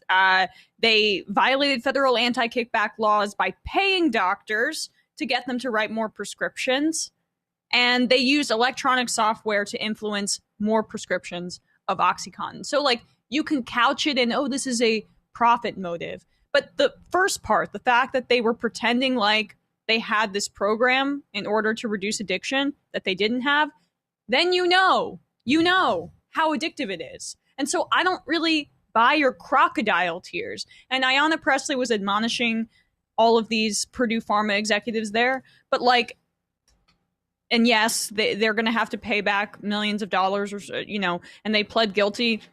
But people will never get their family members back. No. So I don't feel sympathy. And this is malfeasance, corporate malfeasance of the highest order. This is ExxonMobil knowing in 1973 or whenever it was that their product caused climate change and then continuing to produce and hide that information. This is on that level. And so I don't really feel anything. In fact, I feel extreme anger when the CEO comes out and tries to pretend like they were willfully or they were ignorant. I mean, the question was, do you apologize for, the role you played? And she said, well, I've racked my brain as to what we did, and I can't see how we could have done anything differently. Right. So it's like they don't even feel bad about it ultimately. No. Hide, Well, maybe not lie about the addiction program you had, just in order to hide how addictive they were. Right. And they also don't want there to be any thing that could be perceived as admitting any wrongdoing in such a way, because they're all going to face maybe, if not criminal, civil charges, but maybe criminal charges. Here's Katie Porter during that House Oversight Committee talking about the Sacklers are the owners of the Purdue Pharma. I have some questions about the Uniform Fraudulent Transfer Act, Section 4A2. Before I came to Congress, I was a law professor and wrote this book, The Law of Debtors and Creditors. It's a bankruptcy law textbook. And UFTA Section 4A2 makes it a fraudulent transfer to remove money from a corporation without receiving any value. And we all agree Purdue didn't get anything out of giving the money away to the Sacklers. That didn't help the company, it helped the Sacklers. And the second factor is that when they took the money out of the company, what was Pause it left? for a second. I'm sorry. I should have just explained the context. So the company goes bankrupt. And what bankruptcy does in Chapter 11 is protects you from the creditors, right? And so you owe money to people, whatever. Maybe you got a loan on your factories that are producing your poison that you're sending out to people.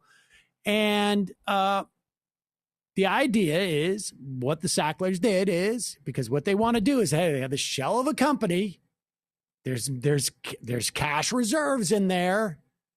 How do they get that money into their pockets? Leave the carcass of the company there, empty. It goes bankrupt. Who cares? They don't care, because here's the dirty secret. People set up companies, particularly when they're to make money. The kind of people who Like they're like, would be oh, drug Purdue manufacturers. Pharma, Yeah. and we grew up with it, and like we had the sign, and like it was a family-run business. Yeah, it They'll came out take of the a $10 lemonade billion. stand where we would hand out heroin, and then decided to make it more palatable for people. So you've got a law professor who knows bankruptcy law and is talking about the Sacklers having withdrawn, essentially extracted from their company $10 billion of those that I don't know if I would call blood money, because that's not what happens when these people OD and die, but let's call it blood money. Pretty much. They take that money out of the company, and they just accidentally, they sadly for them ran into a bankruptcy law professor who knows that transfer is illegal. But here we go. From a corporation without receiving any value. And we all agree Purdue didn't get anything out of giving the money away to the Sacklers. That didn't help the company, it helped the Sacklers. And the second factor is that when they took the money out of the company, what was left reasonably could have been believed that the debtor would incur an inability to pay the debtor's debts as they come due. Now, David Sackler wrote this email. Mr. Landau, why are there not fraudulent transfers in this case? With respect, Representative, I'm not familiar with the bankruptcy code. I'm a physician, and I think there are many lawyers that have the expertise, including Mr. Huebner, who are actively working on the answers to your questions. But you do understand that you are the statutory debtor in possession under 1107, and you have all the fiduciary duties of a trustee in bankruptcy at this time to recover every last dollar that can be recovered for the creditors in this case. The creditors in this case do not include the Sackler family. Yes, I do, and I know that there are appropriate individuals. There's a special committee of our board working with the creditors to resolve all of the transfers made from the company since 2008. Yeah, so the idea is that they know, this is what's going on here. The Sacklers know that it's always hard to claw back money. Right. And this guy is the fiduciary, or one of them, who's responsible for overseeing that the creditors get as much money as possible. Now, one of the creditors could ultimately be the U.S. government. The creditors could be cities and towns who are suing the Purdue Pharma for all the billions of dollars or hundreds of millions of dollars they've expended on health services for all the people who are addicted to their opioids, for increased maybe crime that comes from people trying to get money or break into a pharmacy or to buy heroin because it's cheaper than their opioids. There are lawsuits that are ongoing, that have been ongoing, and when you sue a company that's in bankruptcy, they become your creditors. And so they are taking money away and not paying their creditors and pretending there's no money in the company because $10 billion went out the back door to the Sackler family. And this dude's on the hook. He's a fiduciary. He has a legal responsibility to like watch where that money goes. You can't just be like, oh, Tim came in and said it was his money, so I just gave him. I opened up the safe and gave him all the cash. Can't do that. And so I imagine we're going to see something. But I also she gets guess, him on the record, though, saying he's aware of his role. I mean, I don't know how that stuff is used in any type of like prosecution or in the context of the bankruptcy, but I also know that the idea is facts on the ground. If the money's in their bank account and they go spend it, and I got to imagine Sacklers have a methodology in which to take money from one place and have it go into the ether. They might be going to Switzerland or Bermuda or the Cayman Islands. Who knows? In the coming weeks. Who knows? But once you get that money out of the coffers of the company, much harder to get back, supposedly. But Katie Porter, look at that. She's progressive in a red district, always doing us proud. So good. So good. Here is this is a sort of a funny moment. Ainsley Earhart. People leave New York and they go to Florida in part because of the crap show that we have outside. Right. It's freezing cold out. I get that. I don't like it. My bones are starting to hurt. I'm getting old. I'm going to be a snowboard maybe. I'm going to do one of those snowbird type of deals. You're going to be a snowboard or a snowbird? Snowbird. I'll come up occasionally. I'll do a little snowboarding and then I'll just head down. Then you'll be a snowbird. Go down to my golf. My golf. Do you golf? No, I didn't think so. But I would go down there just to ride the golf carts around. Golf carts are fun. That I would like to do.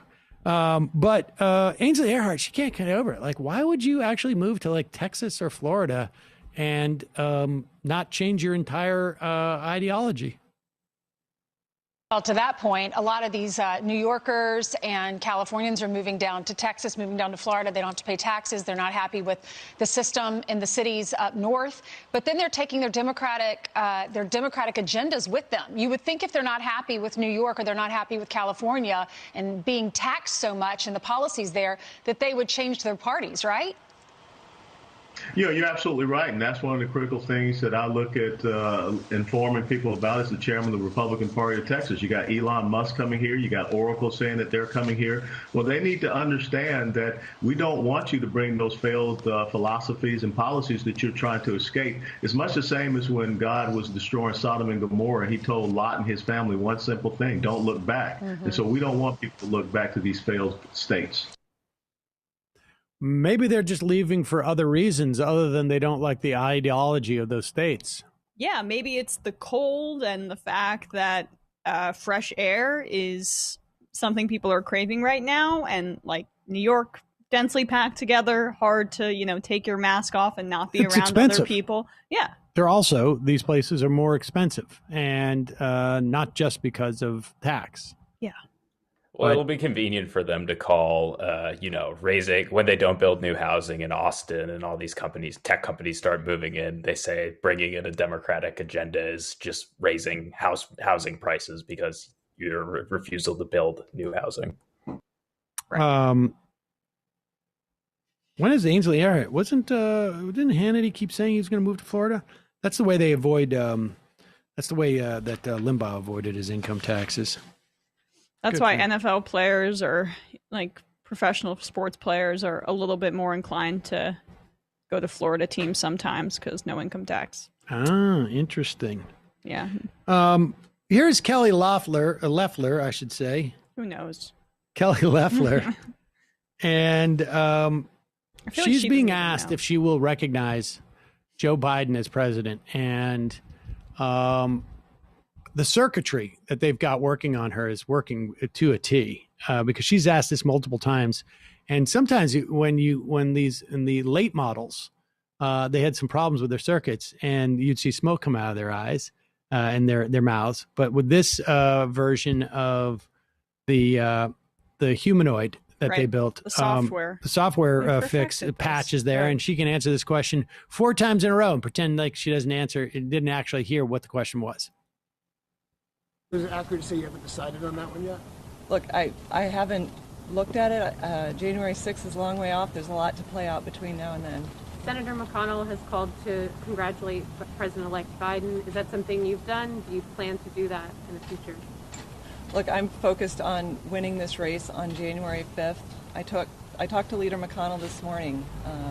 We're focused very much on delivering relief that Democrats have held up time and again in Washington.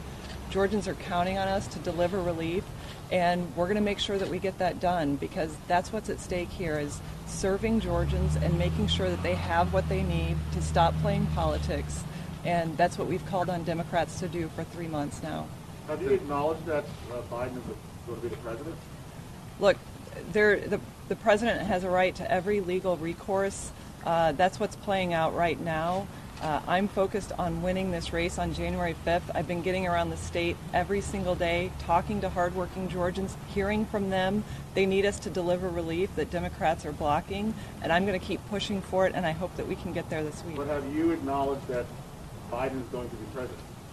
Look, my focus is on winning this race right now. It's vitally important that Georgians understand the American dream is on the ballot. My opponent is the most radically liberal candidate for Senate that our country has ever seen. He's someone that would be first in line to defund the police. He won't renounce socialism and Marxism. He won't answer questions about packing the court and a child abuse investigation that he obstructed. My focus is on making sure that Georgians have someone in Washington that will work for them, that will be their voice, and make sure that we deliver relief right now during this pandemic. Did you ever acknowledge that Biden would be going to be president? Look, there'll be a time for that if that becomes true, but the president has a right to every legal recourse. Go. Well, she's answered the question. Yeah. She doesn't believe that he's truly the president yet. Yeah. The president-elect. It's like they tried to clone Ann Coulter, but then just like turned Right. down the energy levels really, really low and made her super rich. Like, it's so obviously a vanity project for her to be in the Senate as this wealthy wife of the head of the stock exchange. So I just wish she'd pretend that her heart was in it a little bit more. Right. Like, come on. You're supposed to be a politician, and you're supposed to be okay at acting and drumming up some enthusiasm. Like, try just a little bit harder not to make it so obvious that you're basically bored and have so much money that you can do whatever you want with it. So you've decided to buy a Senate seat and potentially some real nice perks along the way where, you can enrich yourself with insider trading based on secrets you learned in the Senate. The return on investment's pretty good for that job for her. Yeah, and she doesn't really have to do much. She's got aides, probably servants.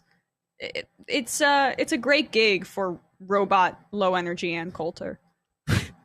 Calling from an 847 area code. Who's this? Where are you calling from? Hey, it's Josh from Chicago. Josh from Chicago. What's on your mind? I wanted to talk about two things, but I wanted to say on this whole Jimmy Dore nonsense. So my first episode of Majority Report was your battle with Jimmy Dore. That's how I actually got introduced to the show. Oh. And I was like, this Sam Seder guy seems like a very intelligent person. I think I should listen to his show more. But I do think I got into an argument with a bunch of Jimmy Dore defenders this morning. And I think the thing is he preys on people who don't really understand politics, and he doesn't clearly understand politics either, because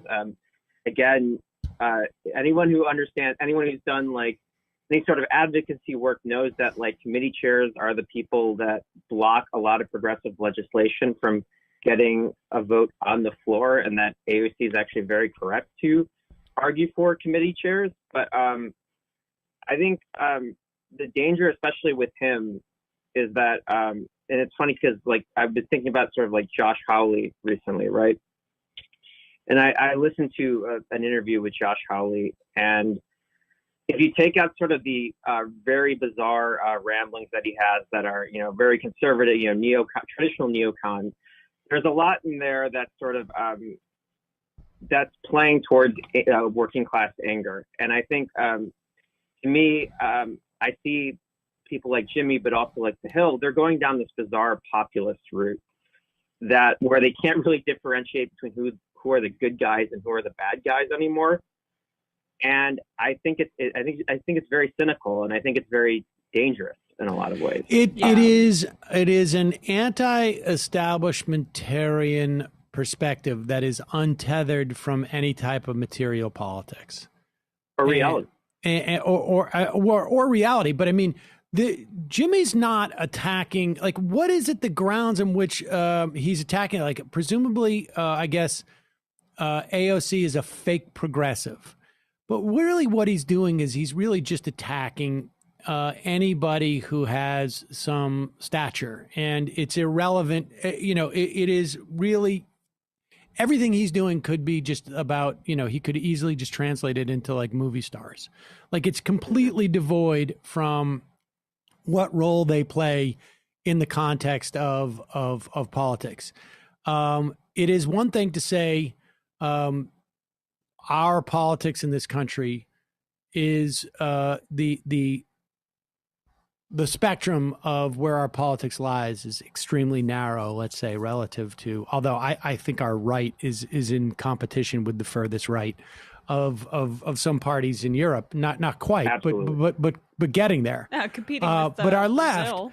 left is like, I don't know, would put us center right.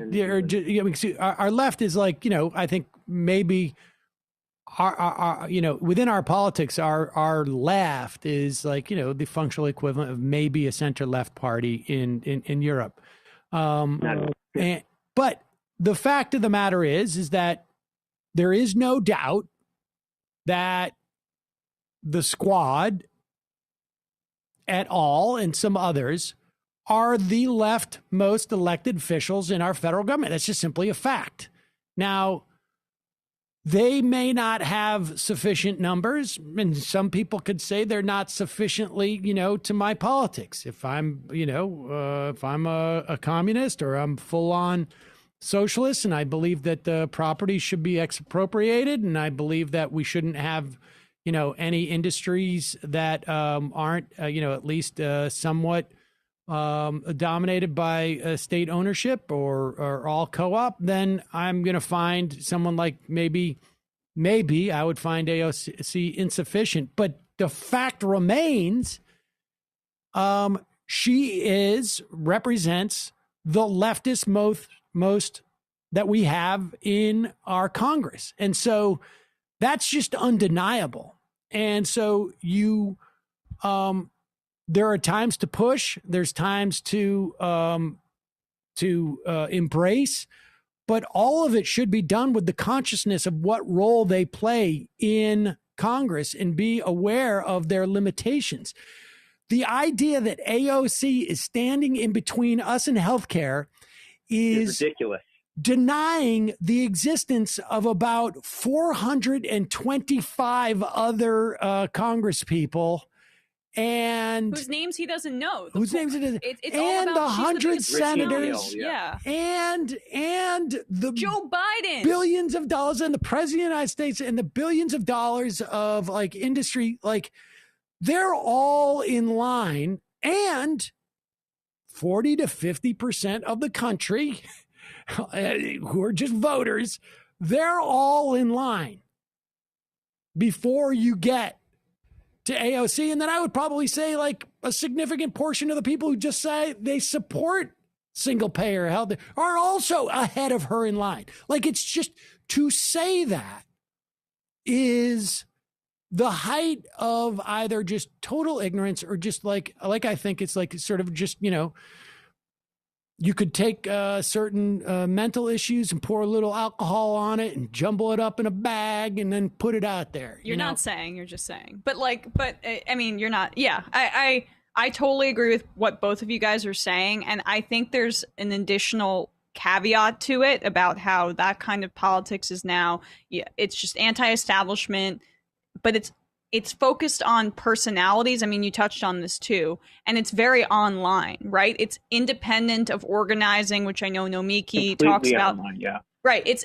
But that's not politics, right? So it's all about this viral clip indicates some sort of purity. 2 weeks it took me to get an article in Business Insider. Right. Like, okay, yeah. So just an example, this ex-congressman owns this ex-congressman, and that's in this ethos, that is, or ether, this is the indicator of purity, and this is the anti-establishment. When it can be purely performative, that doesn't really matter. That still plays into this is the anti-establishment thing that we're trying to push forward, and it disincentivizes long-lasting progressive change, which requires both outside action, both pressure from these viral moments, and then also working within the system effectively. I mean, she can't. Yeah. And like, I think the other thing too is like, and Jamie hit on this yesterday, and like Jamie has hit on this really well.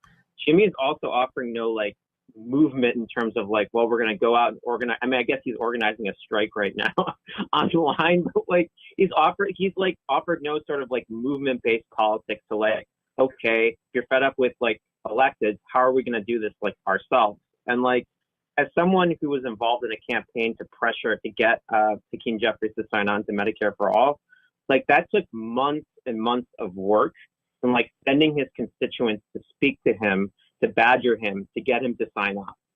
And like, that's basically what, a lot of this is going to take, as well as probably a general strike. It's something close to like Medicare for All. And it's very cynical of Jimmy and very wrong. And unfortunately, I think a lot of people on the left parrot this shit. Yep. He plays on anger really well, and they recognize they recognize that anger. And that's why I think it's important, the show you guys do, but also like, especially the work Michael did as well, in terms of like redirecting that anger to something more tangible and positive. Yeah. I think is super important. Because, I mean, dude thinks Tulsi Gabbard was progressive. Appreciate the call, Josh. Yep. All right. Jimmy Dore's future pool hand. Matt Stoller's critique was much more interesting than Dore's. Yes, I want to have a conversation with Stoller because the stuff he was saying I found much more interesting. He argued that the left is stuck in performative politics and stuff like Medicare for All is just slogans, and the failure to respond to the CARES Act showed lack of substance. But I think he's wrong, because what the left lack that the right and center have is time and money. We don't have the time in the institutions of government the center has, and we don't have the money for the think tanks the right has. And we also don't have a left that coalesces behind the most progressive members of Congress that supports them in the way that the right does with people like Donald Trump. I think, the CARES Act, and I was critical of the CARES Act, on day one. I think we had a couple of people on to talk about the problems with the CARES Act, if I remember correctly, in March or April. I think, the CARES Act, in terms of what it gave normal, average people as opposed to corporations, was, I think, better than, ultimately more effective than people at the time may have anticipated. The biggest problem, and it remains to be seen how big of a problem was the Treasury sort of facilitating the lending of money to corporations. That could come back to bite us big time in the ass. And of course, it also really provided an opportunity for bigger firms to consolidate, and that's what happened. But I focus more on the second tranche of the PPP, because I am somewhat sympathetic with the idea of are we in a position to negotiate here? I think everybody was so panicked and stuff like that. I mean, it would be good for progressives to have, like you say, think tanks, or have this stuff on the shelf. How do you respond to these different types of crises? and some principles that can operate in that moment. Because I think like certainly what happened during the 2008 crash, and the same thing was happening here, is that there's a huge amount of panic, and without like having a ready response for this that may sit on the shelves for 12 years or 10 years or whatever it is. I mean, we seem to have these events, you know, every 10 or 15 years or so, whatever they are. There should be principles on there that, like, you know, this is where we're going to, this is the hill that we're going to die on. And that is a failure, I think, of the left, broadly speaking. But yeah, I would like to talk to calling from a 386 area code. Who's this? Where are you calling from? Hi, I think it's me. Yes, 386. Is it me? Hi, I'm B, like the insect. I prefer they them pronouns. Just putting that out there. Okay. First of all, shout out to Ben Dixon. He's amazing. I am someone who used to watch Jimmy Dore and then realized after a while that he was basically a vapid fame whore, and so I stopped watching him and unsubscribed. But I've been watching Benjamin Dixon's show a lot lately, especially the Morning Thirst Trap, which I really enjoyed today. And they were talking about how they've also been championing trans issues, which I personally am very much appreciative of. But all I'll say about, I've called in the past, by the way, about my Trump supporting family in Florida, but screw them for the time being. Okay. Except that it does partly relate to what I wanted to talk about, which is communication and messaging. Yep. I personally come from a background of theater, and I'm, you know, trained to talk to people effectively and communicate emotions and ideas and such. And so I'm trying to find more ways to do that with like local candidates here in Queens this upcoming year. But one of the things that I've been thinking about lately is the fact that I, as someone with HIV, have access to a plethora of social programs because New York City has a vested interest in keeping me housed and healthy. And I don't understand why that mentality isn't applied to literally every person who lives in this country when we've got an airborne virus going around. Like, it is within our country's best interest to keep everyone housed and healthy. And one of the programs that I benefit from is rental assistance and cash assistance. And I've been thinking, is there any sort of value to perhaps, instead of talking about universal basic income, rebranding as sort of Social Security for all, because that's an existing program that polls well and people like, and it's the general principle of keeping our society secure. You know, my Medicaid benefits are way better than Medicare because I get vision and dental on top of it all. And, you know, I get a lot of benefits, but it shouldn't take, you know, a life-threatening virus in order for you to get that. And, you know, that's clearly a deeper problem in our country with, like, you know, making people realize what they deserve.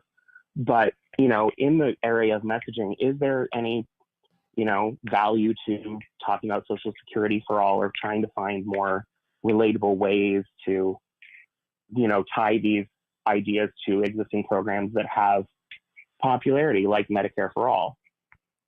Yeah, I personally, I totally agree with using existing beloved programs as frankly, that's what Medicare for all is.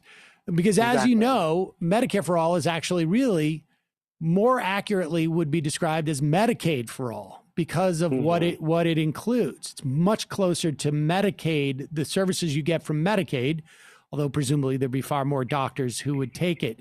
And but there's a stigmatism, not a stigmatism. There's Sam's thinking about his glasses. I am thinking about my glasses. I mean, vision is covered under. There you go. Boom. Very quick. But the stigma, there is a stigma around Medicaid, right? And so they call it Medicare for all. There was some people who argued that the Affordable Care Act, they should have just called it Medicare Part, E or something. And that way it's just like, oh, it's Medicare. Yeah. And here's how we do it. I subscribe to, use names of stuff that's already beloved instead of like, you know, and making an expansion of that. And then going forward, I personally think the best way, the closest way that we're going to get to Medicare for all is to lower the eligibility age and then also start doing buy-ins. Because if I'm at age, you know, Biden's only at 60. Hillary Clinton actually will allow it at 55 a buy-in. But if I buy in, if we get down to the point where it's like a 40-year-old can buy in, you know, or I mean, it's 5 years at a time and increments over a couple of years or something like that. And like 40-year-olds buying in, and like people want, you know, like right now you hear, you know, I'm not having conversations with somebody who's on Medicare. Well, I am, but I mean, your average person is not necessarily having conversation with people who are on Medicare and don't necessarily, it's such a distinct cohort because, you know, you got even more medications and this and that.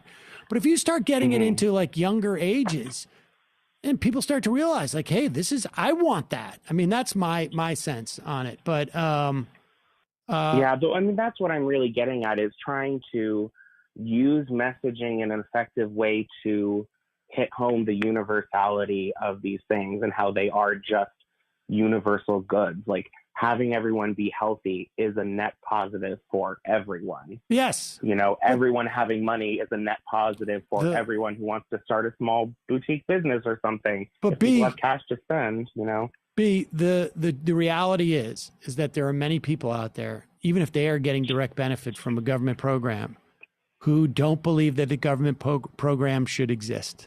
It's part of a culture, right? And you can have conversations with people who, they'll be receiving Medicare or Social Security and still think, but I don't want people actually benefiting from this. So the harder thing to fight, and I think, you know, everything you're saying is entirely logical.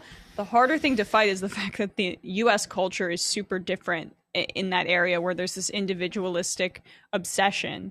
And so, you know, the view of the collective, it's not evolved yet. And part of that is, one, we're a younger country. Part of that too is just the way that we've been taught for a while. And then also just the lack of social programs that have been embedded. We had one period of growth in that area under FDR when there was social democratic representation by the federal government. But since then, you know, since we're in this bilateral, or bipartisan system with Democrats and Republicans, like social democracy hasn't been represented fully by the Democratic Party. So that, I think, would push forward the culture in the way that we want. But unfortunately, the Democrats are not interested in that right now. It's going to come eventually, but I still think we're a few years away, even though you're right logically, obviously. B, appreciate the call, B. I'm going to jump, thank you for the call. Oh, good call. Good call.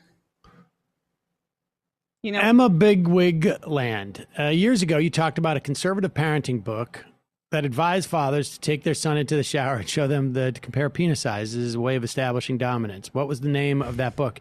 It was Dobson, James Dobson's book. I can't remember what the name of it was. I'll look it up because that is hilarious. Does this advice work? I mean, I think if you see my son the way that he shows deference to me, yes, you'll see that. Yeah, no, of course I did not do this, but I did shoot a video. Strong-willed child. I don't remember exactly what it was, but I did shoot a video where when Mila was younger, when she was like 4, I think it was. I played indoor basketball with her, like one of those indoor basketball hoops, and both standing up.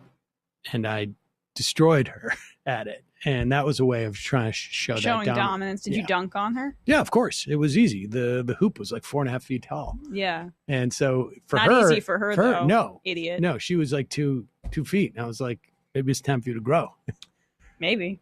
Maybe. Good. You incentivize her growth. She received personal responsibility. She is now her size. She is now 6'7" because of that. Good 6 job. feet 7 inches tall because I because of the way that I humiliated her on a kiddie basketball court. You see, it's all within you to be the best you can be and the tallest you can be. That's right.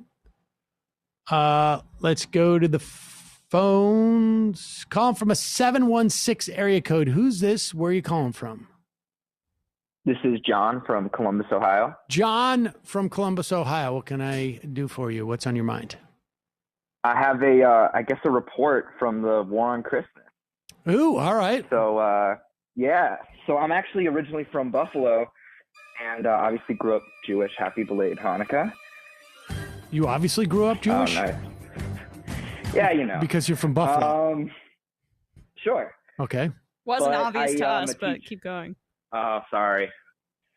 Well, I'm a music teacher for an elementary music teacher. And I thought, we're teaching virtual. Why not teach some holiday songs? So, 1 week we sing Jingle Bells. They post their song. And then next week we do Dreidel, Dreidel. Mm-hmm. And I had a parent intervene and get really upset and said, what song is this? Why are we learning this? I said, well, there's many holidays in the winter. And the kid, really, and very smart kid, just muted his own computer. But yeah, I don't understand where this notion comes from. It was never apparent to me in New York, but moving to Ohio, just people really assume that they only celebrate Christmas, and anything else is sort of an attack on it. It's really strange. It's really strange. I mean, I get obviously why in New York you wouldn't be as conscious of it. In Ohio, you would. I mean, I grew up in Worcester, Mass, and not exactly a huge Jewish population there. I mean, we didn't get in New York, the kids get Rosh Hashanah and Yom Kippur and Passover off from school. In Worcester, no, not at all. It was always what kind of freak show are you talking about? You're not coming to school tomorrow. But I don't know. Do you get a bad response from people when you teach Frère Jacques, for instance? Is that song because it's French? Why we have to learn this? What's wrong with English? Or Kumbaya? No, I think it's really since we're virtual and the parents are seeing what's going on. Right. So back when we're in person, none of this happened. Right. They loved learning new music. Yeah, it's just a song. You're not indoctrinating them into a different religion, although... That's what they want you to believe. Although, I was going to say, I can show you how to do that if you want to. Oh, okay. Well, but yes, you're attacking Christmas. You're obviously attacking Christmas. Every moment should be devoted to teaching only Christmas songs. The existence of any culture or religion outside of the prescribed Christian religion in our public schools should be eschewed. So, I mean, that's I'm not surprised, but you know what you should do if you really want to set them off is change the lyrics to the Christmas songs. Or keep the tune and then just change the words. Oh, right. Okay. That'll Instead set them of off. Santa Claus is coming to town, make it right. Prophet Muhammad is coming to town. Exactly. Oh no, yeah, that sounds good. See if they notice. Good luck with that project. I mean, appreciate you doing the work. Thank you. That's good to hear. Good to hear that people are fighting the good fight. Calling from a 909 area code. Who's this? Where are you calling from? Is it me? It is you. Oh my gosh, I beat my dad. Haha, Dad. My dad also called. Well, sorry, Dad. You lose. You're asserting dominance over your father. Yes, he did not properly beat you on the basketball court in time. But go ahead. No, he did not. My name's Cass. I'm in the godforsaken Bakersfield, California. Well, that's your dad's fault, isn't it? Or your mom's fault? No, actually, my dad lives in Vegas. So, okay. That's not his fault. That's my mom's fault. All right. But I actually want to talk to you guys about something I haven't really heard talked about much, and that is social work during the era of COVID. Okay. I kind of have a lot to say, but I'm going to try to say it as fast as possible. But first, I kind of want to give you guys a feel for Bakersfield and Kern County, California, for those that don't know. So right now, Kern County is number 6 in the state for COVID rates. And the Central Valley's ICU rate is down to 0. So we have no more hospital beds. A lot of the hospitals are negative right now. 2 days ago, we had over 2,000 new cases here in Kern County. And even though Gavin Newsom, ordered a lot of mandates, he's put it in the locals' responsibility to enforce them. And our sheriff said that he's basically going to ignore it, and he's going to trust, quote unquote, good citizens to, he's not going to punish good citizens for doing what's right or whatever. He's crazy. More about Kern County, we have a 22% poverty rate. Last year, we were rated as the worst metropolitan area for opportunity for kids compared to every other metropolitan area in the U.S. We also had the top Trump donor in California here. So yeah, that gives you a little bit of feel for Kern County. Right. Anyways, so I was working for the county as essentially an assistant social worker for a few months, and I just quit because I couldn't handle it anymore because the COVID rates are getting so bad. But I want to talk a little bit about the working conditions, but then also the conditions for the clients who are receiving services. So I was making $13.03 an hour to basically do social workers' responsibilities. I just don't have as many responsibilities as the social workers. And the county hasn't given raises hasn't given a wage increase for over 13 years. And there is days are so busy that workers aren't getting lunch breaks. They aren't getting 15-minute breaks. And this is true for supervisors. This is true for social workers. Because things have been so busy, right. Because a lot of staff are getting sent home because of possible COVID exposure. Right. And also, there's only so much COVID emergency sick pay that they're given. So there's also workers that are supposed to be quarantining, but they're choosing not to because they don't want to use their sick pay or they don't have any sick pay left. Jesus. So the situation is just pretty bad. And they were continuing to open up more visitation centers because a lot of what we do is under CPS. So a lot of what we do is do visitations between parents and children. And then that's still happening in person. And they're trying to open up more places, even though the rates have gotten so much worse here in the county. So it's absolutely insane. But I also wanted to talk about a little bit of my experience and watching, overseeing the cases for these clients. So it was really heartbreaking, as you can imagine. I mean, CPS has its own reputation. But one of the cases, for example, this mother, she was going homeless. She was evicted. And she had her kids taken, and she wasn't using drugs, nothing like that, but she had her kids taken. I just I don't know. I was just on what basis? We're in the middle. On what basis pandemic. are they taking the kids away from her? I don't know the details of the case, but my position is more just doing the supervision of visitations and going out to drug test people and stuff. So I don't actually I'm not very invested in the cases. But she told me that she became homeless, and that's why because she didn't have a steady place to stay, and that can be considered neglect. That can be considered neglect of your children. Another awful, example. right? Another example of our government that is basically implementing the idea that poverty is a choice, a personal choice. Exactly. Individualization of these problems, and basically blaming the symptoms of capitalism on individual people. It's really sick. And the thing that fucks me up is that we're spending money on them, going through the works of this service, and you could just We're give them giving the money money. instead of creating the machine that you could just give them the money that would deal with the problem. But I mean, what is the theory? What is the theory behind that? I'm not trying to legitimize it in any way.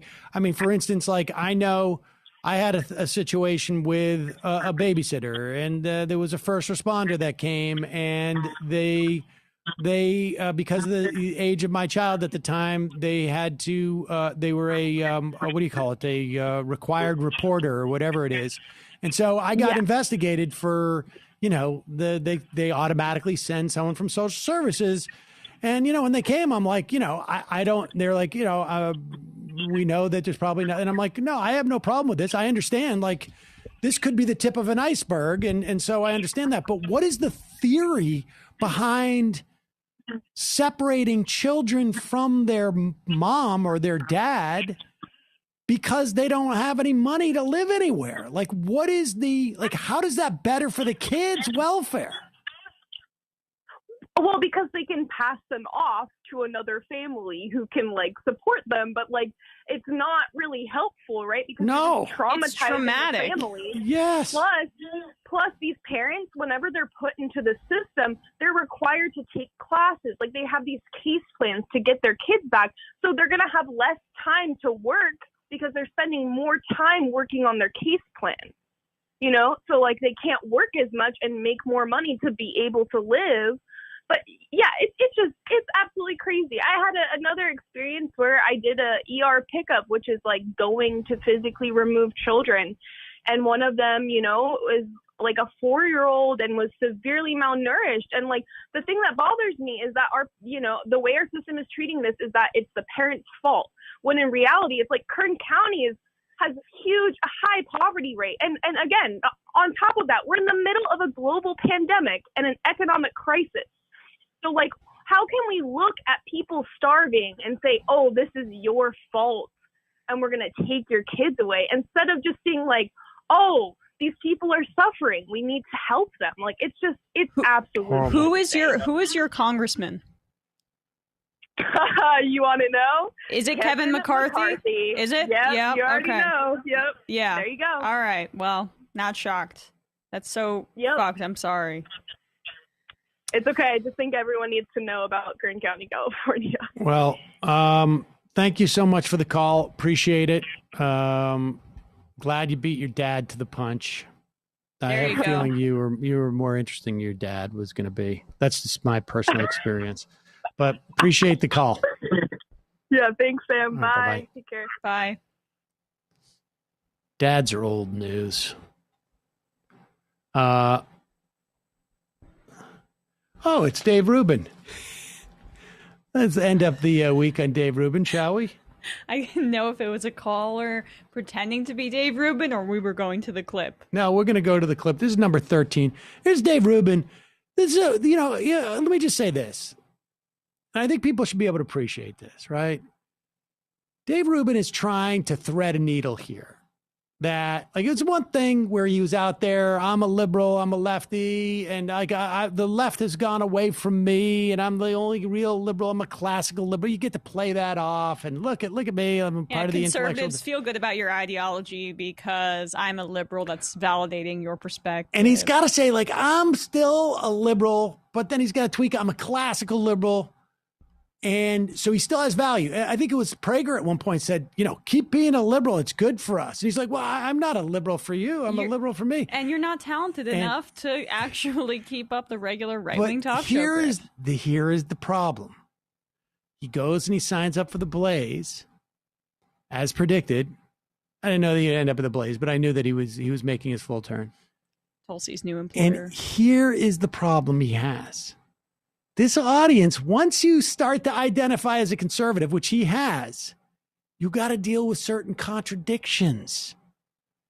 And the problem that Dave has, like a guy like Milo, people didn't really care about him, which I think Milo found out, Milo Yiannopoulos. But he was out there and he was like, he marketed himself as like the conservative gay guy. Right. And that's like, and this validates people's homophobia because he's the conservative gay guy. But Dave Rubin doesn't do that. And he just happens to be gay and happens to be married. But the problem is he's starting to bump up against that a little bit, right? Like he went on to, Newsmax. And he was talking about a couple of things about the traditional family. And we played a clip of Dave Rubin's where he was talking about like the moral degradation of society. And the thing is that now I don't know if Dave is bright enough to know this, or he could just be trying to avoid it. But the reality is at least in the past 20 years, prior to that, it was like women working and being able to get their own credit card in their own last name. Outrageous. But the primary issue of moral degradation in this country over the past 20 years has been the fact that the traditional family, traditional marriage, as God meant it, is supposed to be a man and a woman. That's it. And of course, as God meant it, the traditional family is also that man owns the woman. I mean, and you better have kids. We're going to do it. Or you're weird.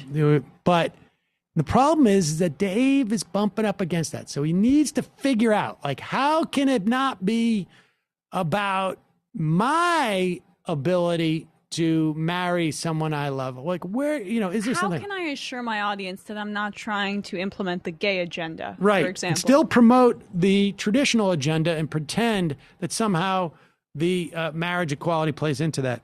Well, here's him taking a whack at it. I got to be honest, I'm still trying to keep up with all this transgender stuff. There was a news story out of Ohio. A federal judge there struck down a policy that prohibited transgender residents from correcting their gender on their birth certificate or making up their gender, however you want to classify it. Then we have Elon Musk saying he's with the whole transgender thing. He actually supports trans, but all these pronouns are an aesthetic nightmare, and a lot of people agree with him on that. We also have the story out of British Columbia where they're now going to require attorneys there to use pronouns in court, as if court weren't hard enough. But this is kind of this process where they want to make it illegal to misidentify somebody by gender. And people make fun of us for the slippery slope arguments, but here we are. It is illegal in Canada in some places, or could be, to classify someone by the wrong pronoun. John, let's not forget that what put Jordan Peterson on the map, our leading intellectual in the world over the last 4 or 5 years, what put him on the map 4 years ago was talking about gender pronouns in Canada, and that the government was ultimately going to force you to use certain pronouns. But this idea in the courts, it's like ladies and gentlemen and he's and she's and z's and zers of the jury, that man, woman, lady, blah, blah, blah. You get the point. Look, the weird thing about the trans movement is that I don't know anyone that is anti-trans, meaning that if you are a person who was born one biological sex and you wish to make the decision to transition into another biological sex, if you wish to transition, you're not changing your biology, but you're changing your gender. I don't find anyone out there really that has a problem with that. We don't want compelled speech. Pause that for 1 second. He should talk to a lot of the guests he's had on his program. Like the one, I don't know, Ben Shapiro or just talk to the victims of violence. The trans community faces mass violence. I believe I heard a statistic that 40% of trans people in this country have faced some sort of violence, they say, based on their identity. So, those people that are attacking them, they might have a problem with their trans identity. I don't know. And he may remember that at the end of the Obama administration, the idea that trans people could go into a bathroom that is consistent with their gender, it was, the bathroom bill. It was the end of society. End of society. And of course, they're exaggerating, the idea that, you should call someone by the pronoun that they prefer. That is just... What next? Honestly, what next? But continue. One out there really that has a problem with that. We don't want compelled speech.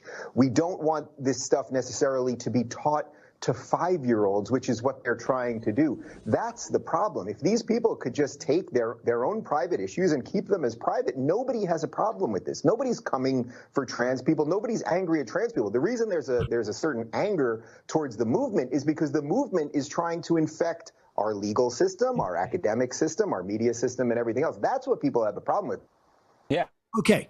Couple of things. One, as you've stated, there are people who come for trans people all the time. They're at a disproportionate rate. They are victims of violence, hatred towards them.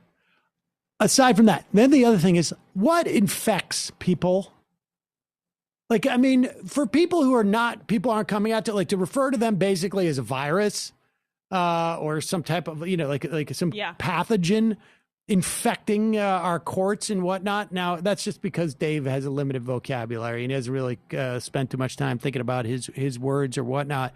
But does he not realize that exactly the words that he's saying were the exact I was about words to say that everybody talked about? Like, what's this whole public display of affection between two guys? You want to do that? You do that in your own home. Don't infect our traditional concept of marriage with the idea that you're going to marry. Like in the segment later, and then he's talking about getting a kid. Yeah. He's talking about getting a kid. Are you kidding me? Like, does this guy not realize? You talk about like shutting the door behind you. Yeah, My God. burning the bridge behind you, and then just cashing in on the ashes on your way out. And again, even more than that, he said, I don't hate trans people, right? Or I just basically hate or I disagree with their actions. That's what he was trying to say, right? Like, are people, I'm sorry, I'm reading the summary here. I'm forgetting if he actually said that, but that was exactly what people said about gay people. So, like Christians saying, sorry? It's amazing to see a man dig his own grave rhetorically in front of you. Right. Gay people, the whole point was, Christians would say, I love them. I love gay people. God tells me to love everybody. I just don't like the sin. Exactly. Hate the sin, don't hate the sinner. So he's basically saying the same thing, applying it to trans people, and then pretending like he has any moral standing. Don't explain it to our 5-year-olds. Like, I mean, that is what they would say about the idea that there are gay people. Well, I had a guy on this program, I think 8 years ago. I can't remember his name. Some Catholic guy we had some debate because he was mad because he would watch Chopped with his daughter. And they had a gay couple on, a lesbian couple, and his daughter had to be exposed to the idea that there are women who are in love with other women, and then they actually form like a marriage. And that, like, the idea to some people that, like, my kids grew up with friends as like in nursery school where their friends had 2 moms or 2 dads, both my kids. And the idea that I would have expressed that notion to them, like, and the beauty is like age 5, it's okay. Typical Brooklyn liberal, right? But it's awesome. Yeah. But the point is that 15 years ago, the idea that anybody's doing that anywhere would be an abomination. And it is unbelievable, the ignorance that either Dave has or has to sort of construct in his head to get away with saying this stuff.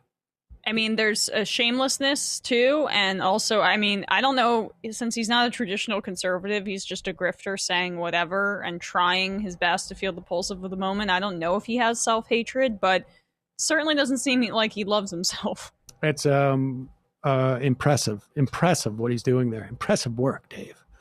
Cuddly Cudlow. Let's see what he say. Kyle Marks. Why have I heard no one say this about the door situation? Why isn't he targeting politicians who don't support Medicare for all? I agree that we should pressure politicians, but why attack the few?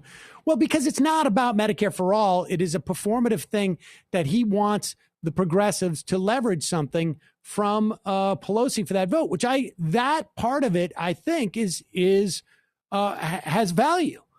And if it's a Medicare for all vote, maybe not the best thing. But when they come back and they say, we're working on committee chairs or committee spots, and you're like, committee spots, you're an idiot. Yeah. You're an idiot.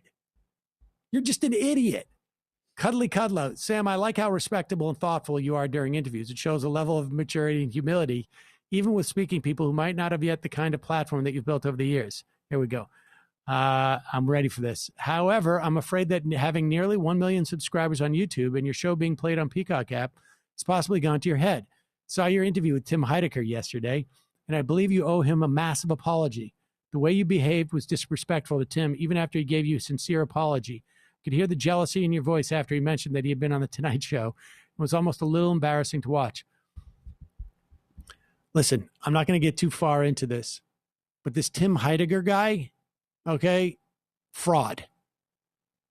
And by fraud, I mean he gets his producer to say, come on the show. Tim wants to apologize. I show up and they sandbag me. They play their little, gong or whatever sound effect thing, which of course I've had for 15 years. And I guess rip off. Tim Heidegger decided to rip it off. And the producer, and Brendan can back me up on this, producer contacted me, said he was calling me to apologize. He wanted me to come on the show to apologize. I went on. He was just as rude as he was before, just as ignorant. And so, and didn't apologize and expected an apology from me for apparently going on and taking his show seriously. And that was my biggest mistake. So, Tim Heidegger, this is a message for you, which is tell your producer to lose my number. And also my email address. For that matter, all of it. Whatever, even like the capacity to visually your BBM pin. Be aware of my existence. In other words, have your producer and you, for that matter, go blind as far as I'm concerned. Not totally blind, just if you were to scan the image here, this part, you're blind. So like whatever is that thing? Like a blur for your face. What's that thing where you get tunnel vision like on the edges? Except for me, it would be in the middle. It would be a black dot. So, reverse tunnel vision. Reverse tunnel vision. So, and as far as Cuddly Cudlow, good knowing you. You just been banned from the show. Leon Thotsky, the effing gall of Jimmy Dore is insane. He thinks passing Medicare for all takes 2 weeks. That's not organizing. That's called orchestrating a Twitter storm. It's just so clear he has no program or coherent theory of change. You don't even have to read that much to understand that. Even if the vote is forced, it won't achieve the goal of finding out which politicians are against Medicare for all. Read that much is key. He doesn't read at all. Bear at home, me too. Sam, I've been reconsidering my position on libertarians. Given how helpful they've been in Georgia, would you consider putting your call to libertarians to conservatives instead? Yeah, I mean, we'll see. We'll see how they do. The real Granny Smith. Hey, Sam and crew, I understand why Biden named Mayo Pete his transport secretary. After all, he's a Rhodes Scholar. Boy, I'm sorry. You just look what you just did to Emma. I don't know why. I had a good sleep. I'm exhausted. So tired too. Today. Jeez. I'm sick of this year. Incidentally, I was going to talk about this more. We'll talk about it next week. But I'm not doing any of the stuff like where we have, at one point we have all the comedy guests on at the same time. Like I'm not celebrating the end of this year. I'm just like I'm yeah. booting it. And I hate New Year's. It's my least favorite holiday, so that makes it perfect. New Year's is when I used to always work, when as a waiter and stuff like that. You make a good bank on that night. Yeah. It sucks. Like it's so crowded. Amateur hour. That's what we used to call that. Christmas and Thanksgiving. Juggernaut Magnum. As we discuss how AOC is ignored for a committee position, left is best. Yes. Ruthless with systems. Do I feel Jimmy Dore's pool fund membership option coming? Oh, that's a good idea. Wait, which one? The Jimmy Dore Pool Fund tier of membership for this show. Yeah. Teacher Lauren, 2021 resolution. No more attention for that loudmouth, obstinate, ignorant shithead Jimmy, please. You know what? I think I'm on to that. I think I'm I made a big mistake. Rago, I spoke to Ossoff at a wedding in 2019, and he recommended I look into Zizek. I get the sense from him that he wanted to adopt policy that polls well and not policy that is best for the people. 1,000 pecs. Chicago mayors and covering up police brutality. Name a more iconic duo. Melancholy. Yeah, no kidding. I can't help but look at everything that the Trump administration does through this filter of how can Trump benefit off of this. What do you think the odds are that Pfizer vaccine snafu was because someone was looking for his cut? Who knows? Antifa dance party. Sam, I think you should have Bree Joy Gray on to debate this whole withhold the vote nonsense. She's really embraced Jimmy's position and has been aggressively advocating for it online. It's pretty disappointing. I've been thinking about that. I mean, I want to talk to Stoller, but but maybe we'll do that. Wildcard 26. In regards to the opioid company, yes, it's blood money. In regards to Dave Rubin in that interview, infect the legal system. Interesting choice of words. Yeah, indeed. Deos, Dr. Chaos, who knows much effort will be put into 2024 run, but is there really no question in my mind that Trump will have at least the illusion of a 2024 campaign? I totally agree. Because the longer he stays in and pretends he's going to run, the more he gets to be the kingmaker. Yeah, even if he doesn't run, run, exactly. Which I would say is, whatever. I'd put the odds that he doesn't run 60%. Then he gets to handpick, like, Trump Jr. and Mike Pence are leading voting for whatever that's worth right now for preferred people. So it's basically whoever's in the Trump orbit. It's Trump's party now. When Jimmy spit in Alex Jones' face, do you think he thought about what it might do for his content? Maybe. I don't know. Apaniva. On the clip of Tucker at the top of the show, Tucker describes social control much like he gets to court anti-vaxxers. He's courting conspiracy theorists that suggest there's social control in the vaccine. It's all one plausible deniability layer away from Alex Jones. More like dim Heidecker. Am I right? Yeah, no kidding. Chardonnay socialist. God bless Katie Porter. That is all indeed. Kid tested, Politburo approved. Little known fact, Kelly Loeffler starred in the original Blade Runner as an actual replicant. Philly Park. See article in Prospect today from Alex Salmon, The Establishment Street. Casa rebuttal. I said it months ago. Trump's war on post office would turn into a war on Christmas, and sure enough, the package my mom sent through the post office is lost. This is a talking point that needed to be brought back. Rafi, the New York City and suburbs anti-development agenda has been driven to the cost of living up there. Austin housing costs are high, but the city's also building housing at a tremendous clip to accommodate people, which California has not been doing. The left needs to be honest about that blanket anti-development activism serves landlords and no one else. I think there is something about that. I mean, I feel like that kind of stuff, like, I can't wait to start getting into that stuff more, because at one point nothing's going to happen in the feds and we can start talking about that kind of development theory. All right. I'm going to pick 4 more of these just out of the blue. Bob Dork, give Jimmy Dore attention. Give Jimmy Dore more attention week is going to end soon? ? Tim Caucus. Kyle did not turn on AOC, supports the idea of pressuring politicians, has same complaints about them not being aggressive. Leave it to Dore to claim everyone, including Sam, I guess, as a supporter. Stigma Vision. Hey, Sam and crew, I'm Australian, so I'm a 26-year-old with a Medicare card. Anyway, I've gained a TikTok following this year of 35,000, and 73% of them are in the U.S., so I try and point out that there's a better way and that your system is nonsensical. Oh, and the Libertarian Hype House wanted to debate me, so I felt like the Sam Seder of TikTok. That's awesome. That is doing that, showing people how easy your system is. You should also do it for like things like unemployment and stuff like that. Like whatever you can show that there's another way is very, very helpful. I miss Michael so much, but I'm loving Emma on the show. Thanks so much, Emma, for helping it hurt a little less. Keep the fantastic work, guys, and happy holidays. Thank you. I have spent 9 months, almost a year, traveling around Australia, working occasionally in places. I have a big soft spot. All right, 3 more. Dak Packer, CPS worker. What the caller is saying is absolutely correct. RISE is a New York-based organization of parents and child welfare professionals that are trying to work against these trends, child welfare practice. I recommend everyone check them out.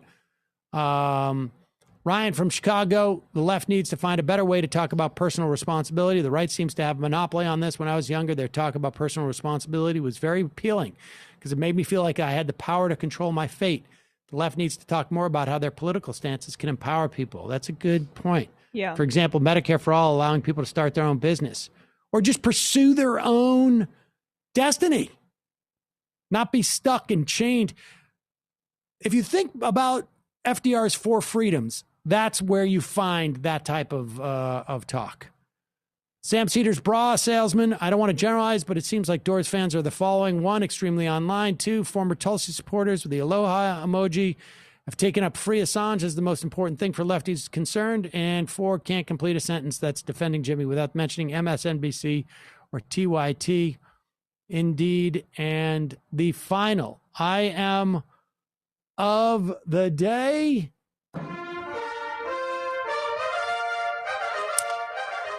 Sam's Tinder profile. Hey, girl, swipe right for a night on the court where the only one who's going to get blocked is you. See you guys Friday. I mean, it is Friday. Monday. To get to where I want, but I know somehow I'm gonna get there.